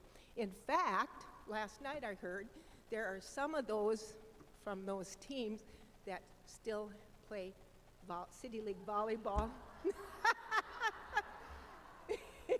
So anyway, from that start, volleyball has just grown, and right now it's just such a spectacular sport to watch. I just watched a regional tournament and state tournaments, state high school tournaments.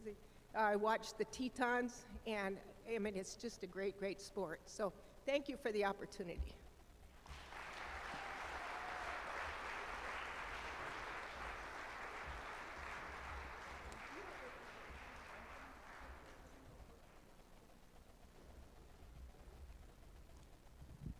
So at this time, I'll call these 1973 volleyball team members up, and you will receive your award, or special recognition certificate from Coach Helen Hookinen Overbo. Many of these a few of these aren't here, so I'll mention their name. She's not here, but Eve Baldwin Hennessy. Next up, Penny Lee Johnson Slagle. Holy cow.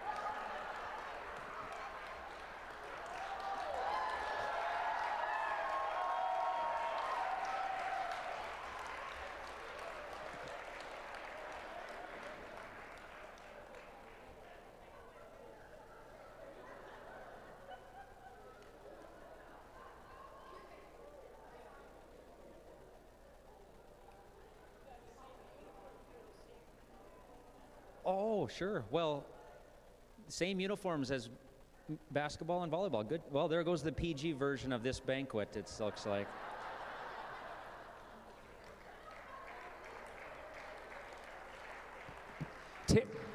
Terry Kwame. Is Terry Kwame here? Terry? Don Bentselvik.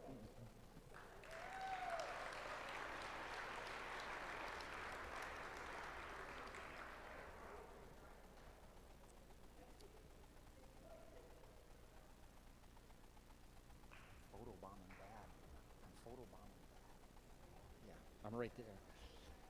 Lori Gunlicks and Bartz.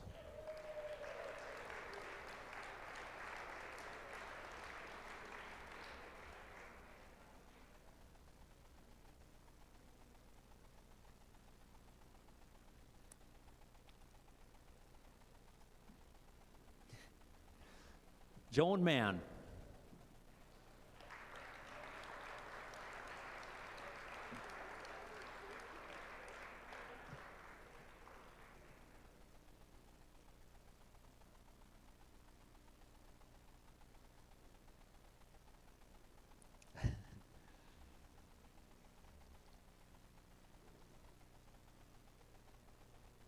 Diane Lang. I don't think Diane is here. Paula Rickson. I don't think she couldn't make it, right? Okay. Jan McFarland. I don't think she was here either. Mary Beth Longton. Is Mary Beth here? Again, E. Joan Hansen Braun.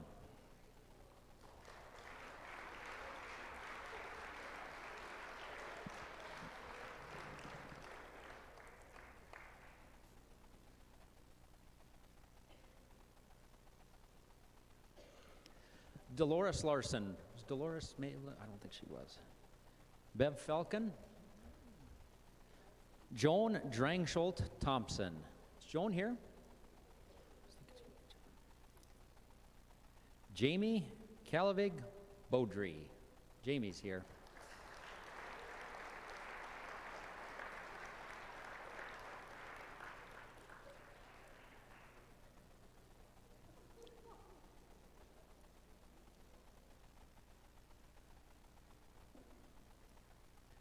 Judy Zablotny. Lois Baxter, I don't think was able to make it. And Charlene Nelson Burnson. Was she able to make it? Okay. This is the 1973 volleyball team. Let's give them a hand.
As Phil mentioned, he decided to step away from coaching and immediately hires Penny Johnson to take over as head basketball coach in 1978-79.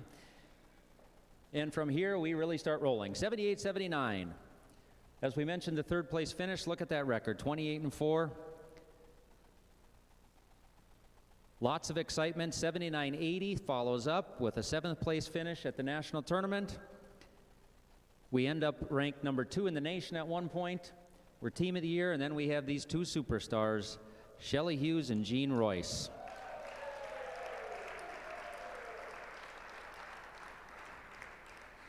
(1980-81), much the same, back to the national tournament, and we end up with another All-American in Susie K. Bakewell.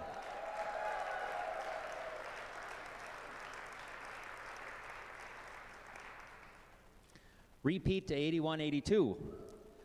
That makes it 4 straight national tournament appearances for a first-time head coach for our UND Williston Tetons. A 4th place finish, end up with a sportsmanship trophy on top of that at the national tournament, and we end up with another All-American in Donna Pusk.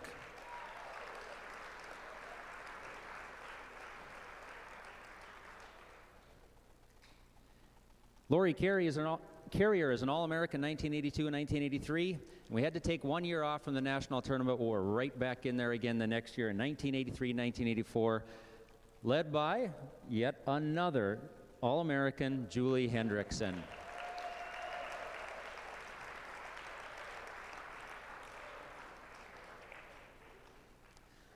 This All-American train just continues. Jody Elkin, 1987-88. Tricia Svihovic, 1988-89. Darcy Birkland, 1990-91. And finally, Tammy Jacobson, 1991-1992. And I know Tammy is here. Yeah, there she is right there. What a run. It's hard to imagine that we'll ever see a coach with that kind of record that Penny Johnson Slagle had. To talk about and reflect on her years as head coach, let's welcome this fireball, this oddly dressed woman, Penny Johnson Slagle.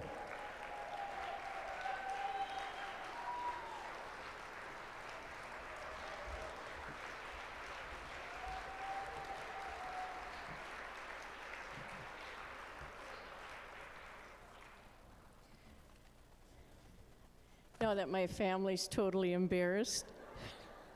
Sorry. Oh, they left. I don't blame you. No, this was the uniform. This uniform is 50 years old. We wore the same uniform, volleyball, basketball. Times were tough. So yeah, this is it. I dug in deep to dig this out of the archives of Teton memorabilia. But I just want to thank you guys so much for the opportunity to be a part of such a great celebration.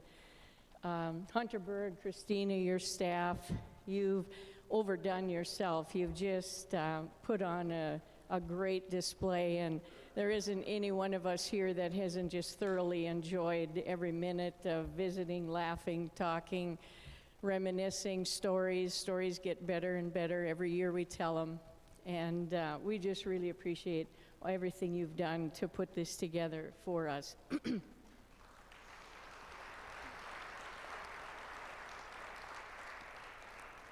I do want to congratulate all of the other inductees.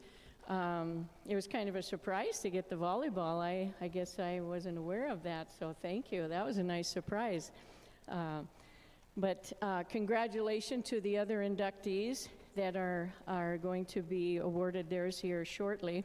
As long as I'm up here, I do have to say one thing about one of the inductees, and that would be Paulie Winger. Head of the concession crew here at Williston State for 19 years. After I retired from coaching in '92, I took on a new job of working in the concession stand with Paulie. She hired me. And I worked every year that she was in charge of the concessions. Well, I was with her every year. She'll probably beg to differ that I really worked or not. She had gotten me the money belt that said PR on it, which was public relations. So I was pretty much the greeter of everyone that came up to buy popcorn, and the line kept getting longer and longer and longer because I had to visit with pretty much everybody. She's shaking her head, yeah. And I come to find out that I was making $7.50 an hour, and the rest of them were making 15. So I get it. I guess they figured out that I was only working half-time, but Paulie just did an outstanding job. Her concession stand was known statewide. Anybody that came here, they came early to eat supper. We weren't even open yet, and the line was long because they wanted to eat supper before the women's game and everything, and she was second to none.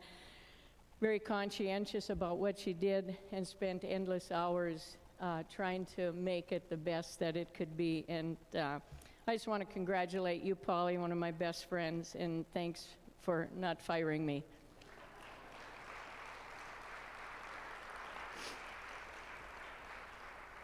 "50 years. I don't know how we got here this fast, but here we are, and in talking and visiting with a lot of the kids that are back and stuff like that, it doesn't seem quite real that it doesn't seem that long ago. When we start talking about some of the stories, it just seemed like yesterday, and good thing we can still remember them.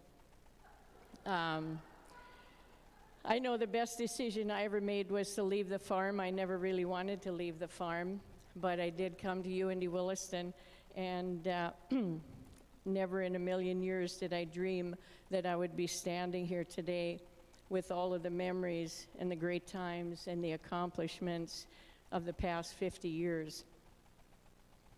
1972 was the beginning of women's basketball for all levels, as that's when Title IX started. This opened the doors for all of us to get an opportunity to do what we loved to do, what we wanted to do, and that was play basketball and play volleyball. You didn't have a choice playing volleyball, though, really, when you come here. If you were signed up for basketball, you were signed up for volleyball, because you don't tell Helen no. That just never happened.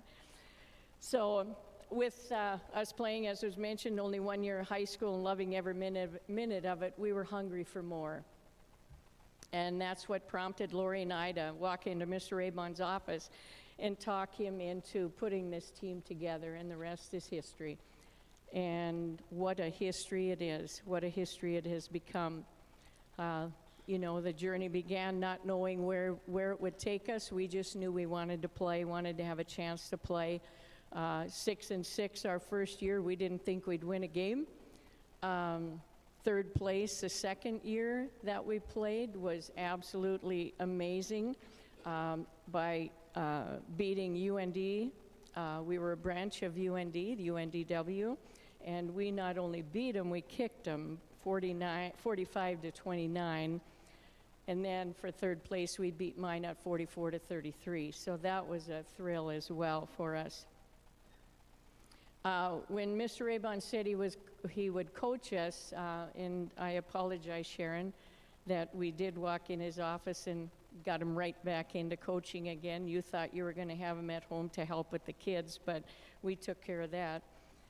That didn't work.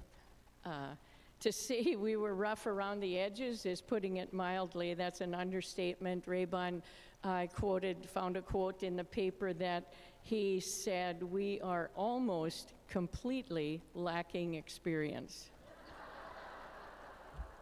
Well, it was true, but when you read it, it's kind of hurtful because, you know, what a nice way to say we had no talent.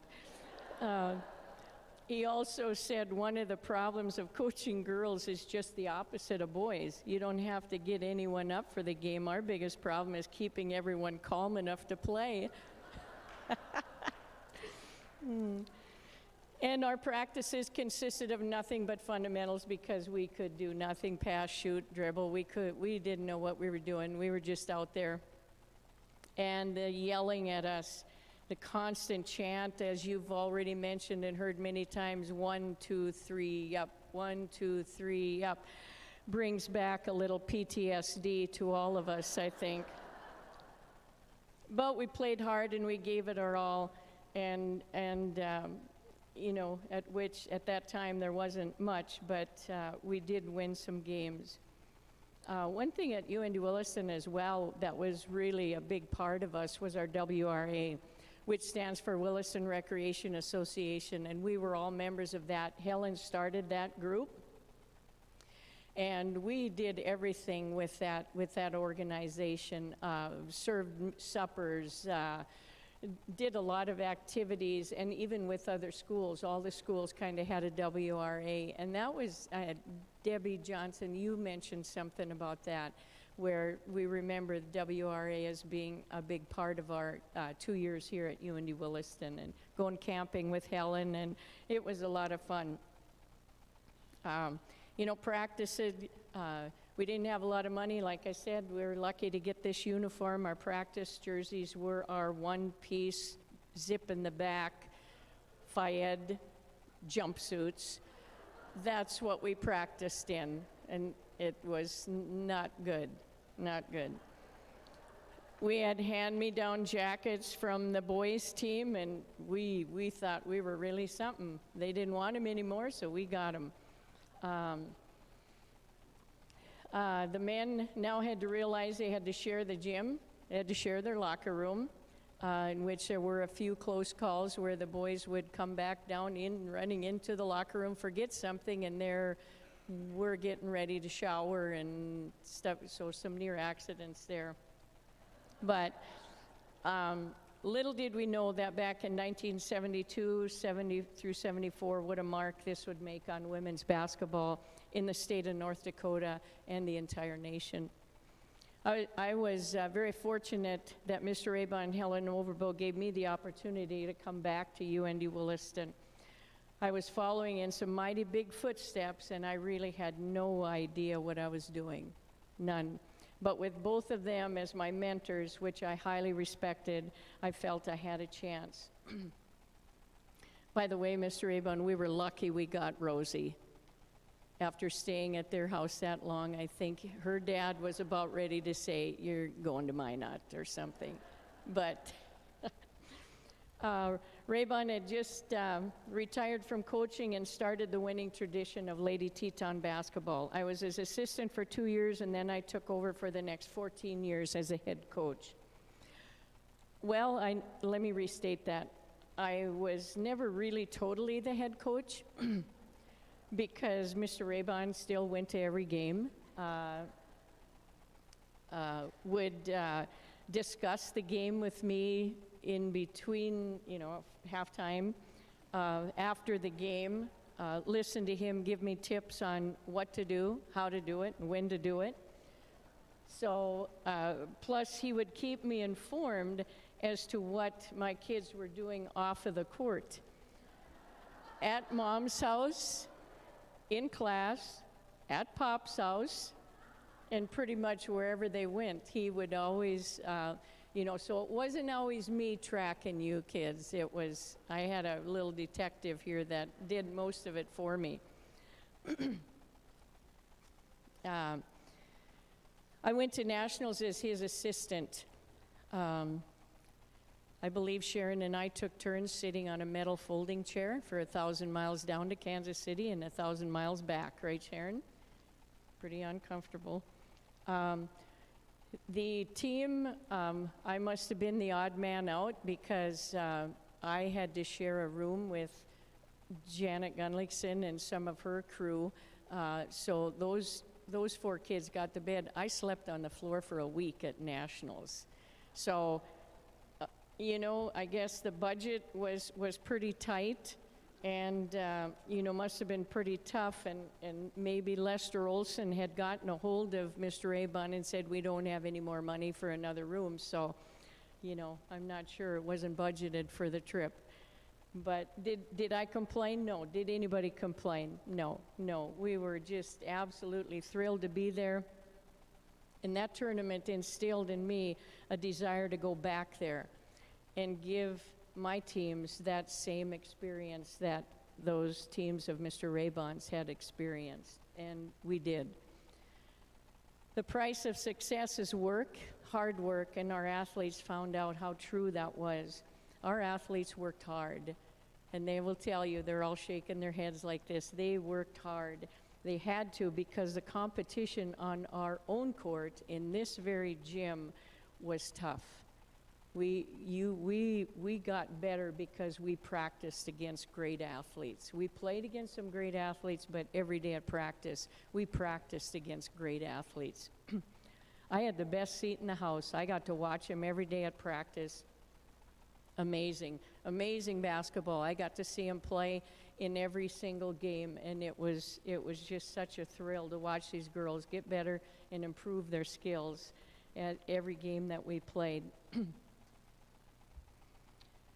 Back then, we got a lot of the best athletes, and why is that? Well, that was because of the basketball camp. We had the advanced camp, and we got the best athletes from North Dakota, Montana. So we already had an advantage over every other school because they came here. We spent a week with them and like brainwashed them that we were the best, and it worked, and it worked. So it was awesome, and the success that Mr. Raybon had in the basketball camps were a huge key to getting these great recruits. So how many of you kids here either went to basketball camp at Raybon's basketball camp or worked basketball camp? Raise your hand. Look at that. That's awesome. Yeah, that's a compliment, I mean, and a great success. As I think back on the 14 years that I coached, great kids, great students, great parents that supported us every step of the way, running the line, get on the line, the conditioning that never ended until usually Shelley Hughes collapsed. And that's when we would, and sometimes they told Shelley, start looking sick because she was, we're getting tired. But that's what won us many of our games. That's what got us through those 5 games at the national tournament was our conditioning. We were in better shape than anybody, and simply outran the opponent. Every Monday morning we had the dreaded scale, where if I did that today, I think I'd probably be in jail. But every Monday morning we had the weigh-in. They dreaded it. They hated it hated me for it. But the green van was our means of transportation, 15-passenger van that we shoved 17 people in a trunk in. Somebody always drew the short end of the stick and had to sit on the trunk. Didn't matter how tall you were or whatever. Coaches did all the driving. Well, not necessarily all the time. I'm not sure we told the administration, but I know some of you kids, where's Tammy? Tammy drove many miles for me. When you leave Wahpeton about 9:30 at night and you have to drive all the way home after you just coached a game, you're kind of tired. And so that's when I had the kids help drive home, and we would probably pull in right in time for the 8 o'clock class. And I always told the kids, I want you in class. I don't care if you sleep. I want a body in class so that you can at least prove your teachers you're trying. So we'd drive home all the way from Wahpeton, and I'd see to it that they went to class right away again that morning. Blizzards, getting stranded. But I think the national tournaments that we played in were priceless. Highlights of my life, highlights of the lives of those that participated in them. Placing 3rd in the nation, that's back when 32 teams were in the tournament. You played for a solid week, and we won, and we won, and we won, and we got into the semifinal game, playing Tyler, Texas, until we ran into 6'5" Janice Mulford. And she would come in the game. She was about 3 times the size of Shelley. And we'd work hard. We'd get down by about 15 points. They'd take Janice out and give her a rest. We'd come within 5, 7 points. Put her back in the game, down we'd go. Up 101 to 86. That was probably one of the best college basketball games. I know that had been played in Tyler, Texas. Floyd Wagstaff was the athletic director at Tyler, and he hurry up and ran me down after the game, and he complimented our team on that was probably the best well-played game that he'd ever seen in his gymnasium, and that was really a compliment. And so we ended up losing that game, came back to win, and took third. 126 telegrams. Now, you'll kind of laugh at telegram because that kind of ages us. That's like 50 years ago. We had telegrams, but we kept getting telegrams in the motel. We had 126 of them, and we taped them on the wall. We had roses, we had cookies, we had flowers, we had plants. You name it. The people in Williston just swarmed us with stuff. And gifts that were sent down to our motel, getting thrown into the pool. Yeah, they threw me in. And the number of fans that came down, the Pep brand, Blake Crabseth, who was our cheerleader, and that type of a thing. And when we saw the Pep bus pull in and Joyce Smith got out of the bus, we knew that UND Williston had shut down. Because she ran the switchboard. Mr. Rooks, am I right? Joyce Smith was pretty much in control of the office, and I think she just told him, I'm going to Kansas City, and walked out. And, we even had the secretaries here. Unforgettable homecoming celebration. At that game, Carol Gatsky was a sophomore, and that year, they just started the East-West All-Star game. And so a gentleman had contacted me, or he come at the game and saw me, and he said, we want Carol Gatsky to play in the first ever East-West All-Star game. And so that was held in Hutchinson, Kansas, about a week or 2 after the national tournament. So what an honor that was. The second NJC tournament that we went to, we lost the first game, came back and won the next 4, I believe, for 7th place.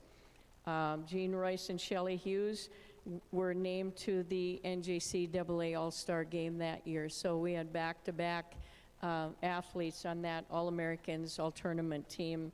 And so what an honor that was across the country. Our third trip to nationals, we took 4th. That also was a great, great tournament, but topped it off with the Alberta Lee Cox Sportsmanship Award. And to me and our team, that was probably the most important and special award that we could have won. That to me showed what and who our Lady Tetons were and how they were represented at the national tournament. You always want your team to play hard, play honest, be good sports, respect the logo on your uniform, respect the game, respect the opponent and the officials. And they did. And the entire nation saw that, and they were rewarded. And it made me realize the quality of young women that we had and what UND Williston was all about. We got to experience the NGC tournament 2 more times in my tenure. We hit some tough competition right off the bat and did not place, but we gave those athletes an experience and memories of a lifetime. 2 of our teams were named North Dakota Team of the Year, College Team of the Year, and we also had 1 North Dakota Athlete of the Year, or Diana was too. Lori Carrier was also named the North Dakota Athlete of the Year. Highlight of that was our trip to Hawaii. Raising money, we raised $10,000. And how we did that is we babysat, we had a car wash, somebody landed a helicopter in the parking lot and we washed the helicopter. I think the guy gave us $100 or something, which was a lot back then. Those trees, as you go south to Watford City, there's that nice long row of evergreen trees. We hoed them. We hoed them for money. Every time I drive by, I think of the kids, and we worked those tree rows. So we worked hard to get that and go to play in the University of Hawaii. The many trips to Arizona that we took over the Christmas break. You know, the media really helped push our program to the quality that it was. Bob Miller was the first radio announcer. We had Lee Halverson, Ralph Lockwood, Tom Kwame, John Cole, and many other sports people that helped promote our program to the max. Dave Horn, Nicole played ball for me. Her dad, bless his heart, drove my bus. Never got paid. He drove my bus. He loved the game of basketball and drove, and the only thing we paid him was we would always stop at McDonald's where the drivers and the bus driver and the coaches ate free. So he got his meal. What more would you ask for, you know? And that kept the winning tradition alive. We didn't have a lot of money, and we never really asked for much. We had a uniform, home and away, warm-up pants, a jacket. That's all we needed. We didn't need a duffel bag. We didn't need matching mittens and gloves. And these guys, they never asked for it. And so, you know, we just played basketball. All of you have made my life better. You've given me gifts beyond what I could ever imagine, and I'm so thankful for the life and how it has led me to all of you. I thank Mr. Raybon and Helen for believing in me and having confidence that I would be able to handle this job. I could not have done it without your help. This winning tradition of women's basketball will continue here at WSC. Watching the women here tonight play, that type of a thing, and we have the women's team here with us tonight. And I hope that when you walk out onto the floor, you've seen all the All-Americans here. Look up into the stands and look at those All-Americans and see the names. Many of them that I said are here tonight who have played here and paved the way for you guys to have this opportunity. That you leave it all on the floor and do the best you can so that you strive to get your name hung up on that wall. The tradition is in these walls, and you can make it happen and keep it alive. These past couple of days have been pure joy. I see a source of pride for everyone connected with their team. I see a team made up of different tastes, talents, all pulled together as one, who worked as one, who fought and cried and laughed as one, who gave everything they had individually for the team as a whole. Whether you played, whether you were a manager, whether you were on the bench, you were all one team. I see this and it fills my heart. This is my record. I don't even know what my one last record is, but the record book doesn't show the sweat, their effort, the personal victories as they conquered themselves and their own weaknesses, become team members. The record book doesn't show the brotherhood and the unity within the team, not for individual glory, but for the best that they could do for the team. The record does not show the courage that I saw every week on the court. This is the record that I choose to remember. This is the record that I will carry with me and what of which I am most proud. UNDW, WSC, it really is the people that make the difference. Thank you. Thanks, Hunter. Thanks, everyone.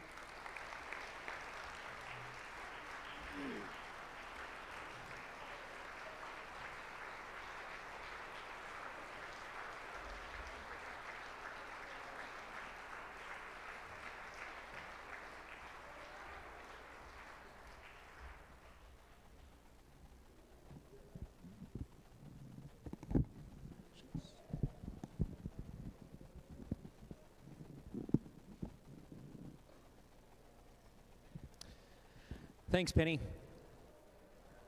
1993, 1994 is the return of greatness in my mind. The return of greatness because one of our greatest, Jean Royce, comes back to UNDW to be our head women's basketball coach. In her first season, the national tournament happens. 1993, 93, 94, we returned to the national tournament, and we're really led by one of our all-time Teton greats, which brings us to our newest inductee into the Teton Athletic Hall of Fame, Angie Nedberg. Let's watch a little highlight video for Angie. I'll be the last one standing, 2 hands in the air, I'm a champion. You'll be looking up at me when it's over. I live for the battle, I'm a soldier. Yeah, I'm a fighter like Rocky. Put your flag on your back like Ali. Angie Nedberg came to UND Williston after helping lead Grand Forks Red River to the state Class A championship in 1992 while playing for Coach Jeannie Royce. Following that season, the Tetons hired Royce to lead the Teton women's basketball program, where she was a star in the late 70s and early 80s. Royce quickly focused her recruiting on the talented Nedberg and signed the dominant post player, setting up a tremendous 2-year run for Nedberg and the Tetons.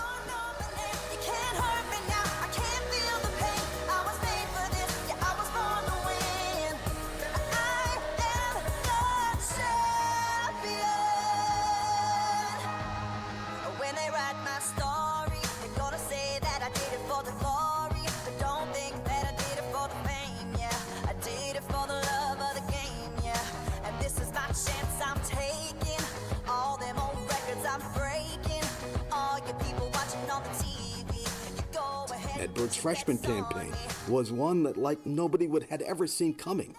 She brought in her scoring abilities from Red River to the college game and quickly established as a go-to scorer in the paint for the Tetons. Her presence in the middle helped pile up the wins for the Tetons during that 1993-1994 campaign, mowing down almost all opponents en route to a 27-4 record heading into postseason play. Nedberg powered the team to conference, state, and regional championships, allowing the Tetons to return to the 1994 NJCAA Division National Tournament in Tyler, Texas. Her freshman season's award, well, that was impressive. Monday Conference Most Valuable Player, North Dakota State Junior College MVP, First Team All-Conference, First Team All-State, and capped it off by being named All-American.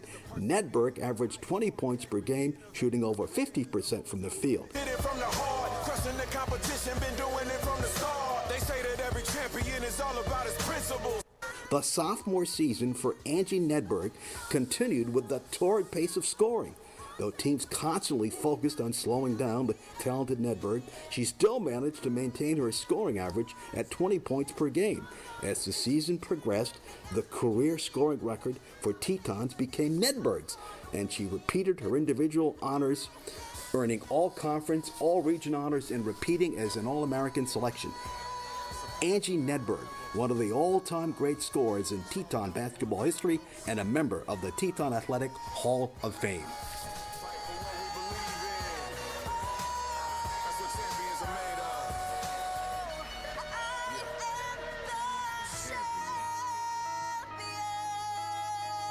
To share some thoughts on Angie, the coach that brought her to UND Williston, Coach Jean Royce.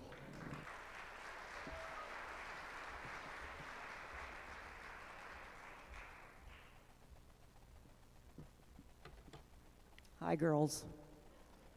I think we need to give this team up here credit to sit this long with people you know nothing about. Thank God for cell phones, huh? Really, though, it's good to see you here, and I hope you get some inspiration. They're the 50th team, right? Team number 50. All right? And I know that you lost tonight, but I have a feeling we're going to hear some great things from you. Okay? Team number 50. Let's go. All right?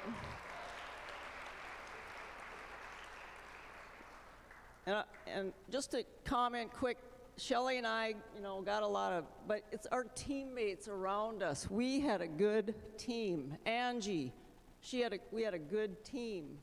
And without them, we're not All-Americans. It's everybody. That's what I love about basketball and football. There's so much a team game. You've got to have 5 people working together. like Penny said, practicing hard against good players. I got so much better here coming from a Class B school. The intensity was like way up there. Anyway, I was gonna just read this so I don't go on and on, because I know I want to keep it short. So let me start. Good evening, everyone. I'm excited to be here. I just love this place. UND Williston, Williston State, the Dub, home of the Tetons. As some of you know, I wasn't sure I was going to get here because of the blizzard. So excuse me if my clothes are a little wrinkled. They were stuffed into a duffel bag for 48 hours straight. But they kind of match my face these days, I tell you. Okay, I'm here to say a few words about a special person and a special player. Where are you, Angie? Okay. Angie Nedberg, who is being inducted into the Hall of Fame. I believe I met Angie sometime in grade school or middle school. That's the other thing. I can't remember as well anymore either. That goes with the wrinkles. Whenever it was, I got to know Angie quite well, as she never missed an open gym. I don't think she ever missed a weight room session. I don't think you ever missed a practice. And she always showed up ready to play. She played for me at Grand Forks Red River and was known as one of my twin towers. I was blessed with 6'1", 6'2". We were an excellent basketball team, and I believe the best team in the state. Although we couldn't quite beat Fargo South 3 times and lost to them in the state championship. Sometimes my memory's too good, because we were up by 3, not much time left. We score, we think it's gonna be a 3-point play, go to the free throw line. This referee comes running out from under the basket, traveling. And the bench was up, we were celebrating. They go down, throw in a 3 from the corner, tie it, goes to overtime. We lost our momentum, they were hot, and they brought home the state championship. Gosh, I lost my place because I took my readers off. All right. Okay. I probably felt worse for Angie than anyone on that team, because they all worked hard, a lot of them, because she did show up for every open gym, every weight room session. Then I got a call to come coach the Tetons, and I had a little bit of talking to people for that, Mr. Raybon. And I believe you and Penny came to my house in Berthold for lunch, and you stayed till dinner, and I went to bed right after you left. But it worked. Anyway, I was a little concerned that the college game might be too fast for Angie, because it was too fast for me the first few games when I played for Penny. I've never sucked air like that. But anyway, Angie and I talked about her getting in the best shape she could. And to her credit, she did. You did the acceleration program, right? She came in the best shape of her life. And she led us to the national tournament. I lost my place again. Okay, she led us to the national tournament and was named an All-American. Needless to say, I am very proud of Angie. I was thrilled to be her coach. And you know what? It's really good to see you, Angie. It's been way too long. I'm so glad that she got to be a Teton. There's no place like it, gals. They don't do this stuff at most other colleges. One good thing came out of my getting trapped in the Minneapolis airport is that Shelley was trapped there too. So we spent the afternoon together and we talked about how special this place is. You've heard it 3 times tonight. It's the people that makes a difference. That was their is that still your motto? And that's right on. The teachers, the administration, the coaches, the fans, the whole Williston community, and of course our teammates. Girls, you'll never have bonds like this if you really get after it and care about each other more than you do yourself. You will bond as a team and you will play as a team. There's nothing like it. But being a Teton, it's like a second family. You just don't hear about these kind of celebrations and done this well. So anyway, Angie, congratulations.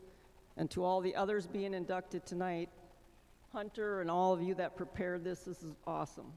God bless.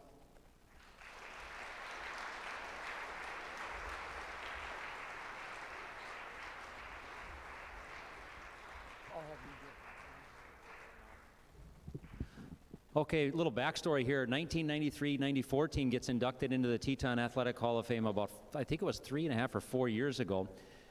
And at that time, Angie was going to go into the Hall of Fame, and she decides to let her appendix burst, and so she couldn't make it then.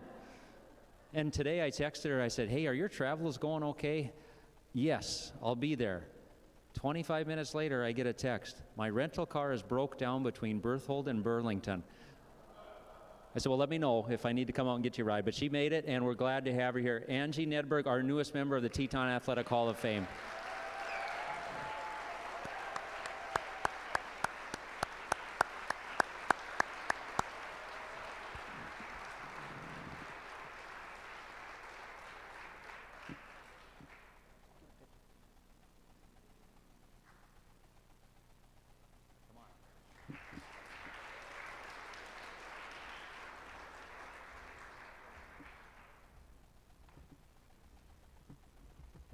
Never thought I'd actually get here.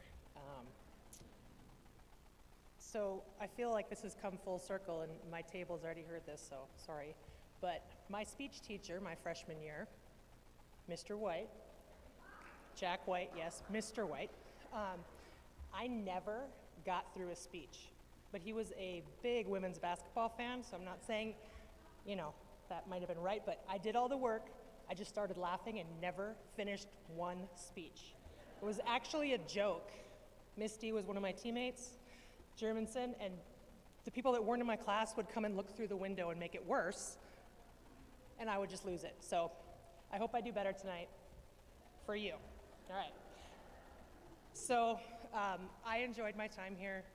I came to camps, sounds like everybody else did, and then I got to work them. I would have followed her anywhere. She's the best coach I've ever had.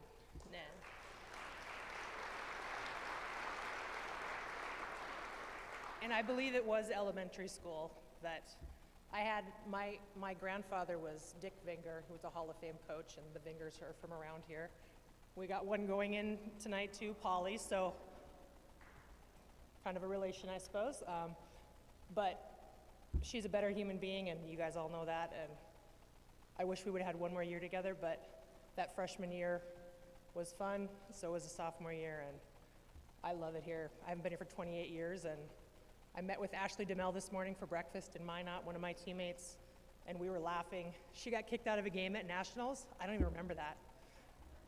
I know there was a team from down south that was looking for us at the hotel, and they had me and her hidden in a room because they wanted to fight, which was not our thing. Misty, you remember that?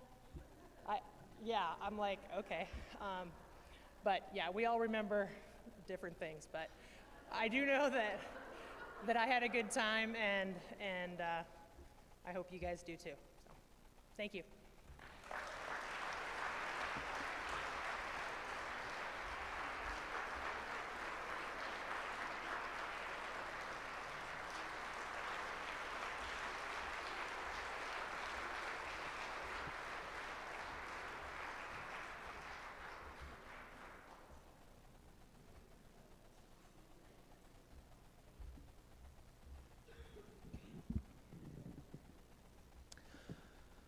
Okay, fast forwarding to our history, we have yet another All-American in the house tonight. Steph Grantier is here. Steph is in the back. She ends up breaking Angie's career scoring record just a couple years after Angie sets it. Later we have Molly Anderson, who is our All-American from 1999-2000. And then we enter the new era of Teton basketball with our move to the well. 2003-2004 is our first season over there. For those of us that played in the SCAD, as we call it now, we miss it. We miss the environment. We miss the home court advantage we have. But the well is undoubtedly one of the finest basketball facilities in the Midwest. We're darn lucky to have it. It opens eyes when we start recruiting athletes. So it's been a great move for us, but I think that so many of our memories were built in this SCAD gymnasium, and it's so glad to have events like this come back here because we feel like we're kind of back home. Part of the well was to try and up our game in everything that we did, from the people cleaning the floor to the equipment that goes into the well. Terry Olson decided to go after what he calls his best recruit when he contacts Paulie Winger and says, I need you to run the concession stand in the well. Tonight, the Teton Booster Club Hall of Fame would like to recognize Paulie for all that she did for us, and it was extensive. As an athletic director, you're in charge of getting money to come into the athletic department to cover all of the things that go on with that. Concessions is usually a large part of a revenue source. When you're an athletic director, and this is why T.O. went after her, and you don't have to worry a single thing about concessions. It's going to be run perfectly, and it will make you money. That's all you can ask for. On top of that, Paulie's a lot of fun. She always comes with a smile, greets the customers. They love coming to have concessions here at the Tetons games, and we couldn't have been more lucky to have her say yes. Was another great addition to our team. Want to welcome her to the stage because I know she wanted to speak so badly tonight. But welcome her to the Teton Booster Club Hall of Fame, Paulie Winger.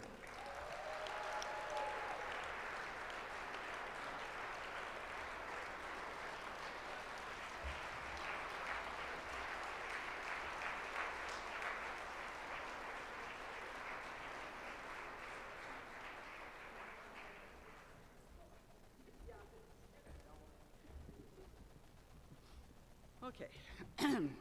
Oh, geez, that's loud. I'm going to try to do this without crying, but I cry at Hallmark Christmas card commercials, so just get a Kleenex. First of all, thank you, Jaden. Thank you, Penny, for the kind words.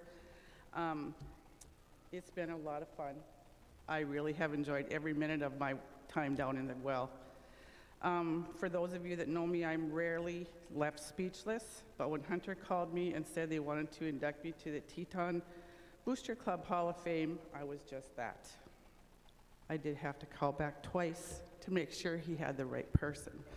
And he said, yes, Paulie, I'm sure. And I said, well, here we are. I would like to take this opportunity to thank a few people because I definitely did not do this alone. My family, who has always been my biggest supporters. There were many hours spent preparing for games that I was away from home at supper time or sometimes all day long on those busy regional ball games. To Hunter and Terry for just letting us run with it, and run with it we did. I heard on many occasions, just Paulie, just do whatever you want. So we did. And finally, and probably most importantly, my team. I gotta tell you one story about Penny. Where is she? Where'd she go? Whenever Penny was working, you know, we had the nice big window, and Penny would be in the middle. We'd have 3 rows going, and pretty soon it was like, Penny, move down. Penny, move down. We had to move her to the end because she was so busy talking that we had to, the lines were getting a little long, and we had to get the thing moving. Anyway, she was a great worker, and we loved working with her.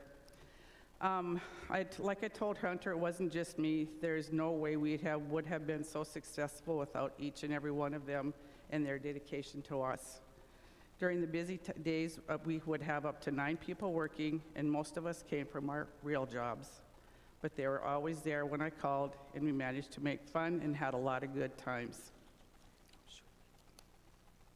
Sorry. Okay, thank you so much for this wonderful honor. Never in a million years would I have ever expected to be inducted into a Hall of Fame, much less for being the concession queen. I am very humbled and thankful for this honor. Thanks for 19 years of good times at the well. Thank you very much.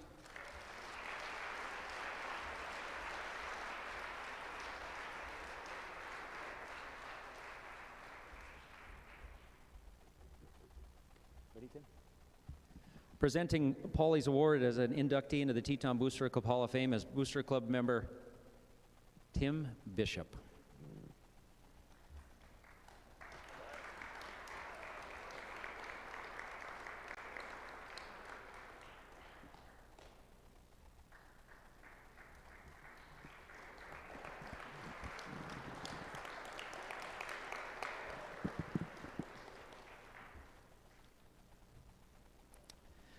The first All-American that happens in the well is Laura Big Crow.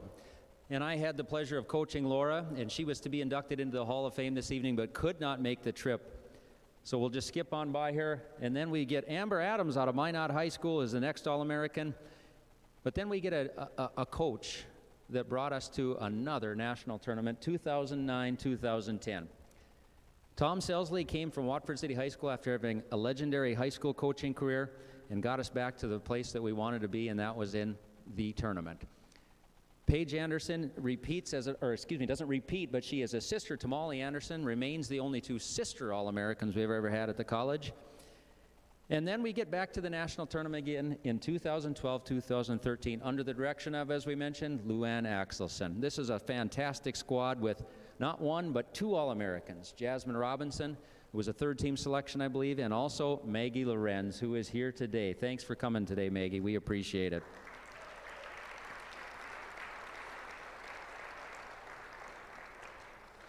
As I mentioned before, to get from 50 years ago to today, we miss a lot of people that we can't recognize. There's a lot of conference championships in there, region championships that don't get mentioned, but we don't mean to slight anybody.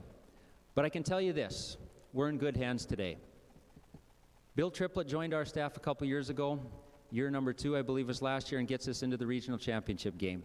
We do have high hopes for this team. We know that we're in good hands. Please welcome Coach Bill Triplett to the stage.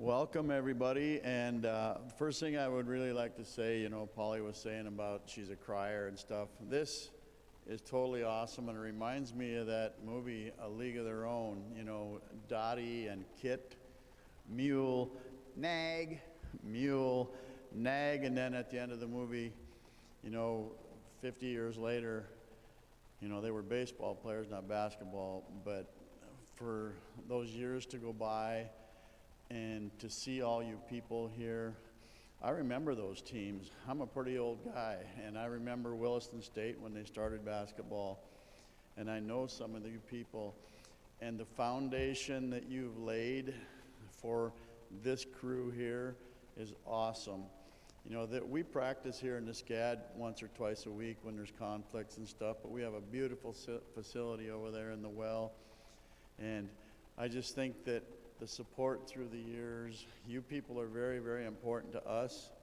This team is going to get better and better. You know, we've had some injury problems already, and I think when we get fully loaded and get our whole team rolling, I think we got a chance to get back to that national tournament. But I would like to introduce someone, you know, when you guys were talking about Mr. Raybon starting those camps, you know, Williston State camps, they were awesome. I'd like to introduce my wife, Kara Triplett, in back. Would you stand up for a second?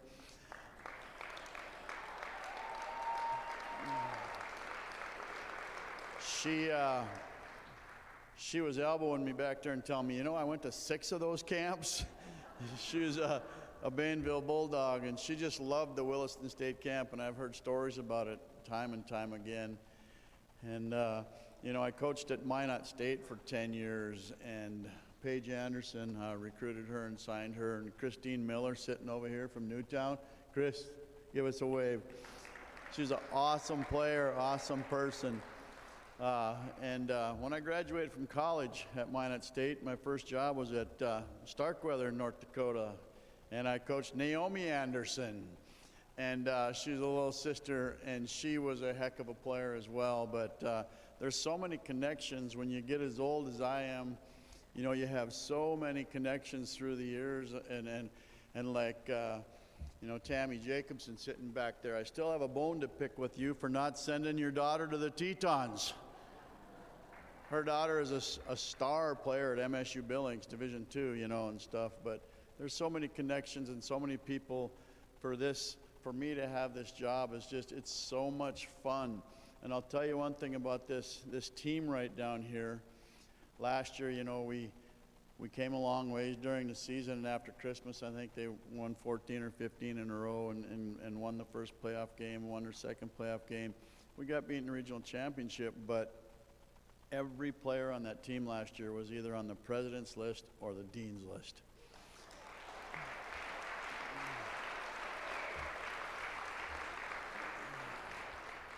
One more, I'll keep it short. I know we've been here a long time, and these girls, we've got to get on the road tomorrow. We got a Monday game in Wyoming and a Thursday game at Dawson and a Saturday game in Bismarck, and it's been a long day. But I'd like to introduce my assistant coach, Laramie Schwenke. Right over here. Laramie does a great job. She was a state champion at Malta, and then she was also an All-American basketball player at Havre at Northern, and we are so blessed to have her. If there's ever a conflict and I have to miss practice, if I'm gone recruiting or laying in the hospital or something, we're in good hands with Laramie. So anyhow, I'll get the heck off the stage here, but I just want you to understand that we are very appreciative of the foundation. I'm really glad these guys stayed and got to see everything and what they're a part of, because they're clueless about the whole thing, right? They were clueless. I sat them down in practice yesterday morning, and I stand up in front of them, I'm telling them, you know, where are you going to be in 25 years? How many kids are you going to have? Where are you going to be in 40 years? Because they're going to be you, but the friendships that they make, like my best friends that I have to this day are all my college teammates. And it's very, very important. And I think they have a whole understanding of what being a Teton is, because this was awesome. And thanks, Hunter, for everything you did. And thanks everybody that's ever been a Teton, or a mom or a dad or a brother or sister of a Teton. This is the place to be. It's a great place. Thank you.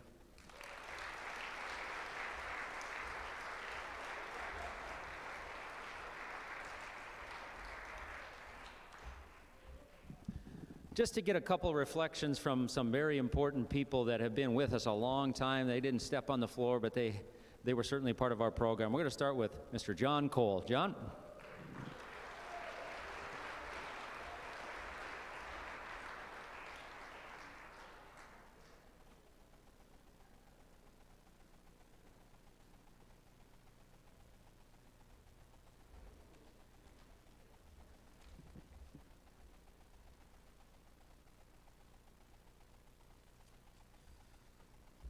I lost my mom in January, and last November I spoke at Terry Olson's reunion and goodbye, and the last thing my mom said to me was, "Now, John, don't talk too much." So that is one of the great memories I have of my mom. I will be very brief. It has been my great honor to cover this program for 41 years. Now, to the class of 1972, 1973, I was not here for your great run, but recently I found out that we are connected. When Hunter Berg and the outstanding PR staff at Williston State College emailed to me all the information on the inductees, I looked at a picture from the Williston Herald, and I said, oh, I certainly recognize Penny Slagle and that crew, and I'm reading, Gunderson, Gullickson, and I know that. And then I get to a Susan Twite. I go, Susan Twite? Sue Twite, she hired me. She was the news director who hired me in 1981 when I was a kid from Massachusetts who was looking for a job, and Sue Twite was the news director at KUMV-TV. And I could see her saying, hey, I'm going out for basketball. I've never played a lot. I'm a good person. I'm going to give it a whale. So I was looking forward to seeing her and say, hey, do you remember me? You said this would be a great place to work. You told me that the people here are real. They're good people. And she was absolutely right. So congratulations to you, ladies. I hope if you're in contact with Sue, you tell her that John Cole says hello, and I certainly hope that she remembers me, but she was absolutely right. You know, most places in that era, women's basketball wasn't too much. On the East Coast, my high school, they made the poor girls play in dresses. I mean, how can you play in a dress, right? Girls basketball. And basically, if there was a conflict, the girls would play outside. And to land here in 81 and see how strong the Lady Tetons were, and to meet Penny Slagle, my goodness. And now it all makes sense with the beginning, how it all began. My good friend Phil Raybon, Been doing this for a long time, and he's one of the great, great people I've met here, and I miss him every day. There's no question about that. And now I know why you've accomplished what you have. What a history. The kids walk in, Mr. Raybon, can we have a team? Next thing you know, the 70s and the 80s arrive. You're going to the Nationals, and I was lucky to cover those teams in the 80s. My goodness. And when we had the state tournaments, to be stopped by so many former Lady Tetons and say, hey, say hello to Penny Slagle for me. Hey, say hello to Phil Raybon. And what great tradition. What great tradition. I congratulate you. I recognize most of you. Thank you very much. I'm so very, very proud to be here and be a part of it. I love history, and I'm glad I could get here, Hunter, and thank you so much. And to see that video, tremendous, tremendous video. Angie Nedberg, very, very difficult in the 41 years I've been here to grab a kid from the East to come to the West. And boy, Jeannie Rose got a dandy. What a tremendous player. Tough inside, very, very tough inside. You can see she had basketball jeans from her grandpa. I remember that title game, and then when they said she's coming here, I said, dandy, holy cow, we got us a good one, and obviously a great career, and now teaching and coaching, and very much deserved, so we congratulate you. Laura Bigcrow was a tremendous player, tough inside. As Hunter said, number 55. I mean, when a kid is that big, you know she's going to get the ball. You're hacked. You know, officials never give breaks to big men or women inside. We all know that. Ask the Quality boys. I mean, particularly so. She was tough. She got it done. But to tie this all together, what a wonderful program. Bill is absolutely right. And it's been my great honor to cover this program, and I hope you get many, many more trips to the Nationals because you've truly represented Williston well. It's a very, very special place, and always have that pride. As T.O. said, once a Teton, always a Teton, once a Teton, once a Lady Teton, always a Lady Teton. So thanks so much. Thanks for seeing everybody, and gals, go get them. Take care.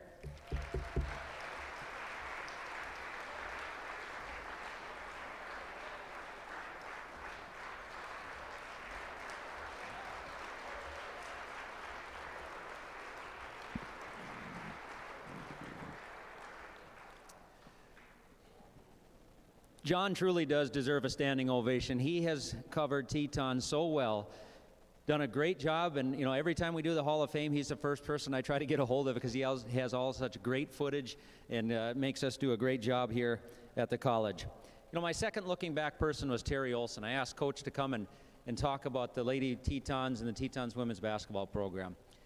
He didn't balk. He said, I will be there for sure. He's got a bad neck injury, so he couldn't make it today, but as much as he imitates everybody else, I wish I could imitate him, especially when he's not here. But the only thing I can do is, I think my favorite story about Coach and Teton women's basketball is he came here in 1982, interviewed for the head men's basketball coaching job. He did well in the interview. The coach who was leaving caught him in the hallway and said, Terry, do not take this job. This is a terrible job. And Coach said, I want to be a college basketball coach. I'm going to make this job a great job.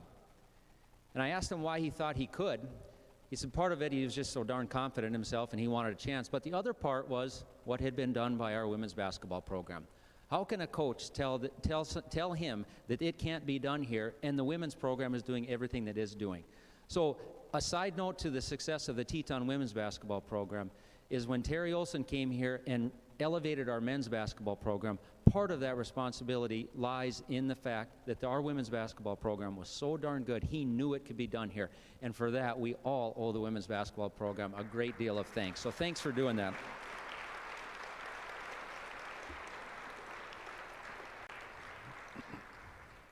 These banquets get long, and I think that's a good thing. It means that all of this means something to all of us. And I want to just say a couple things. We need your help. We need your help to help our program stay at the top. We need you to follow our games. Keep in touch with us. Let us know what you're doing. Let us know of recruits that are out there. Wear every piece of Williston State clothing you have, and then go ahead and buy some more. We love our alumni, love our former fans, love our fans that are coming to the games today. Help us out. We need your support. I know it's my job to raise money, so ultimately I'm probably going to ask you for some. But that isn't even the number one thing we need from you. We just need your support to keep us going. We are the Tetons, and everybody else should just wish they are. Thank you so much for coming to this banquet. Stay as long as you'd like. We just love seeing you guys come back here and visit and see each other again that you haven't seen for so long. Thank you very, very much. Have a good rest of the night.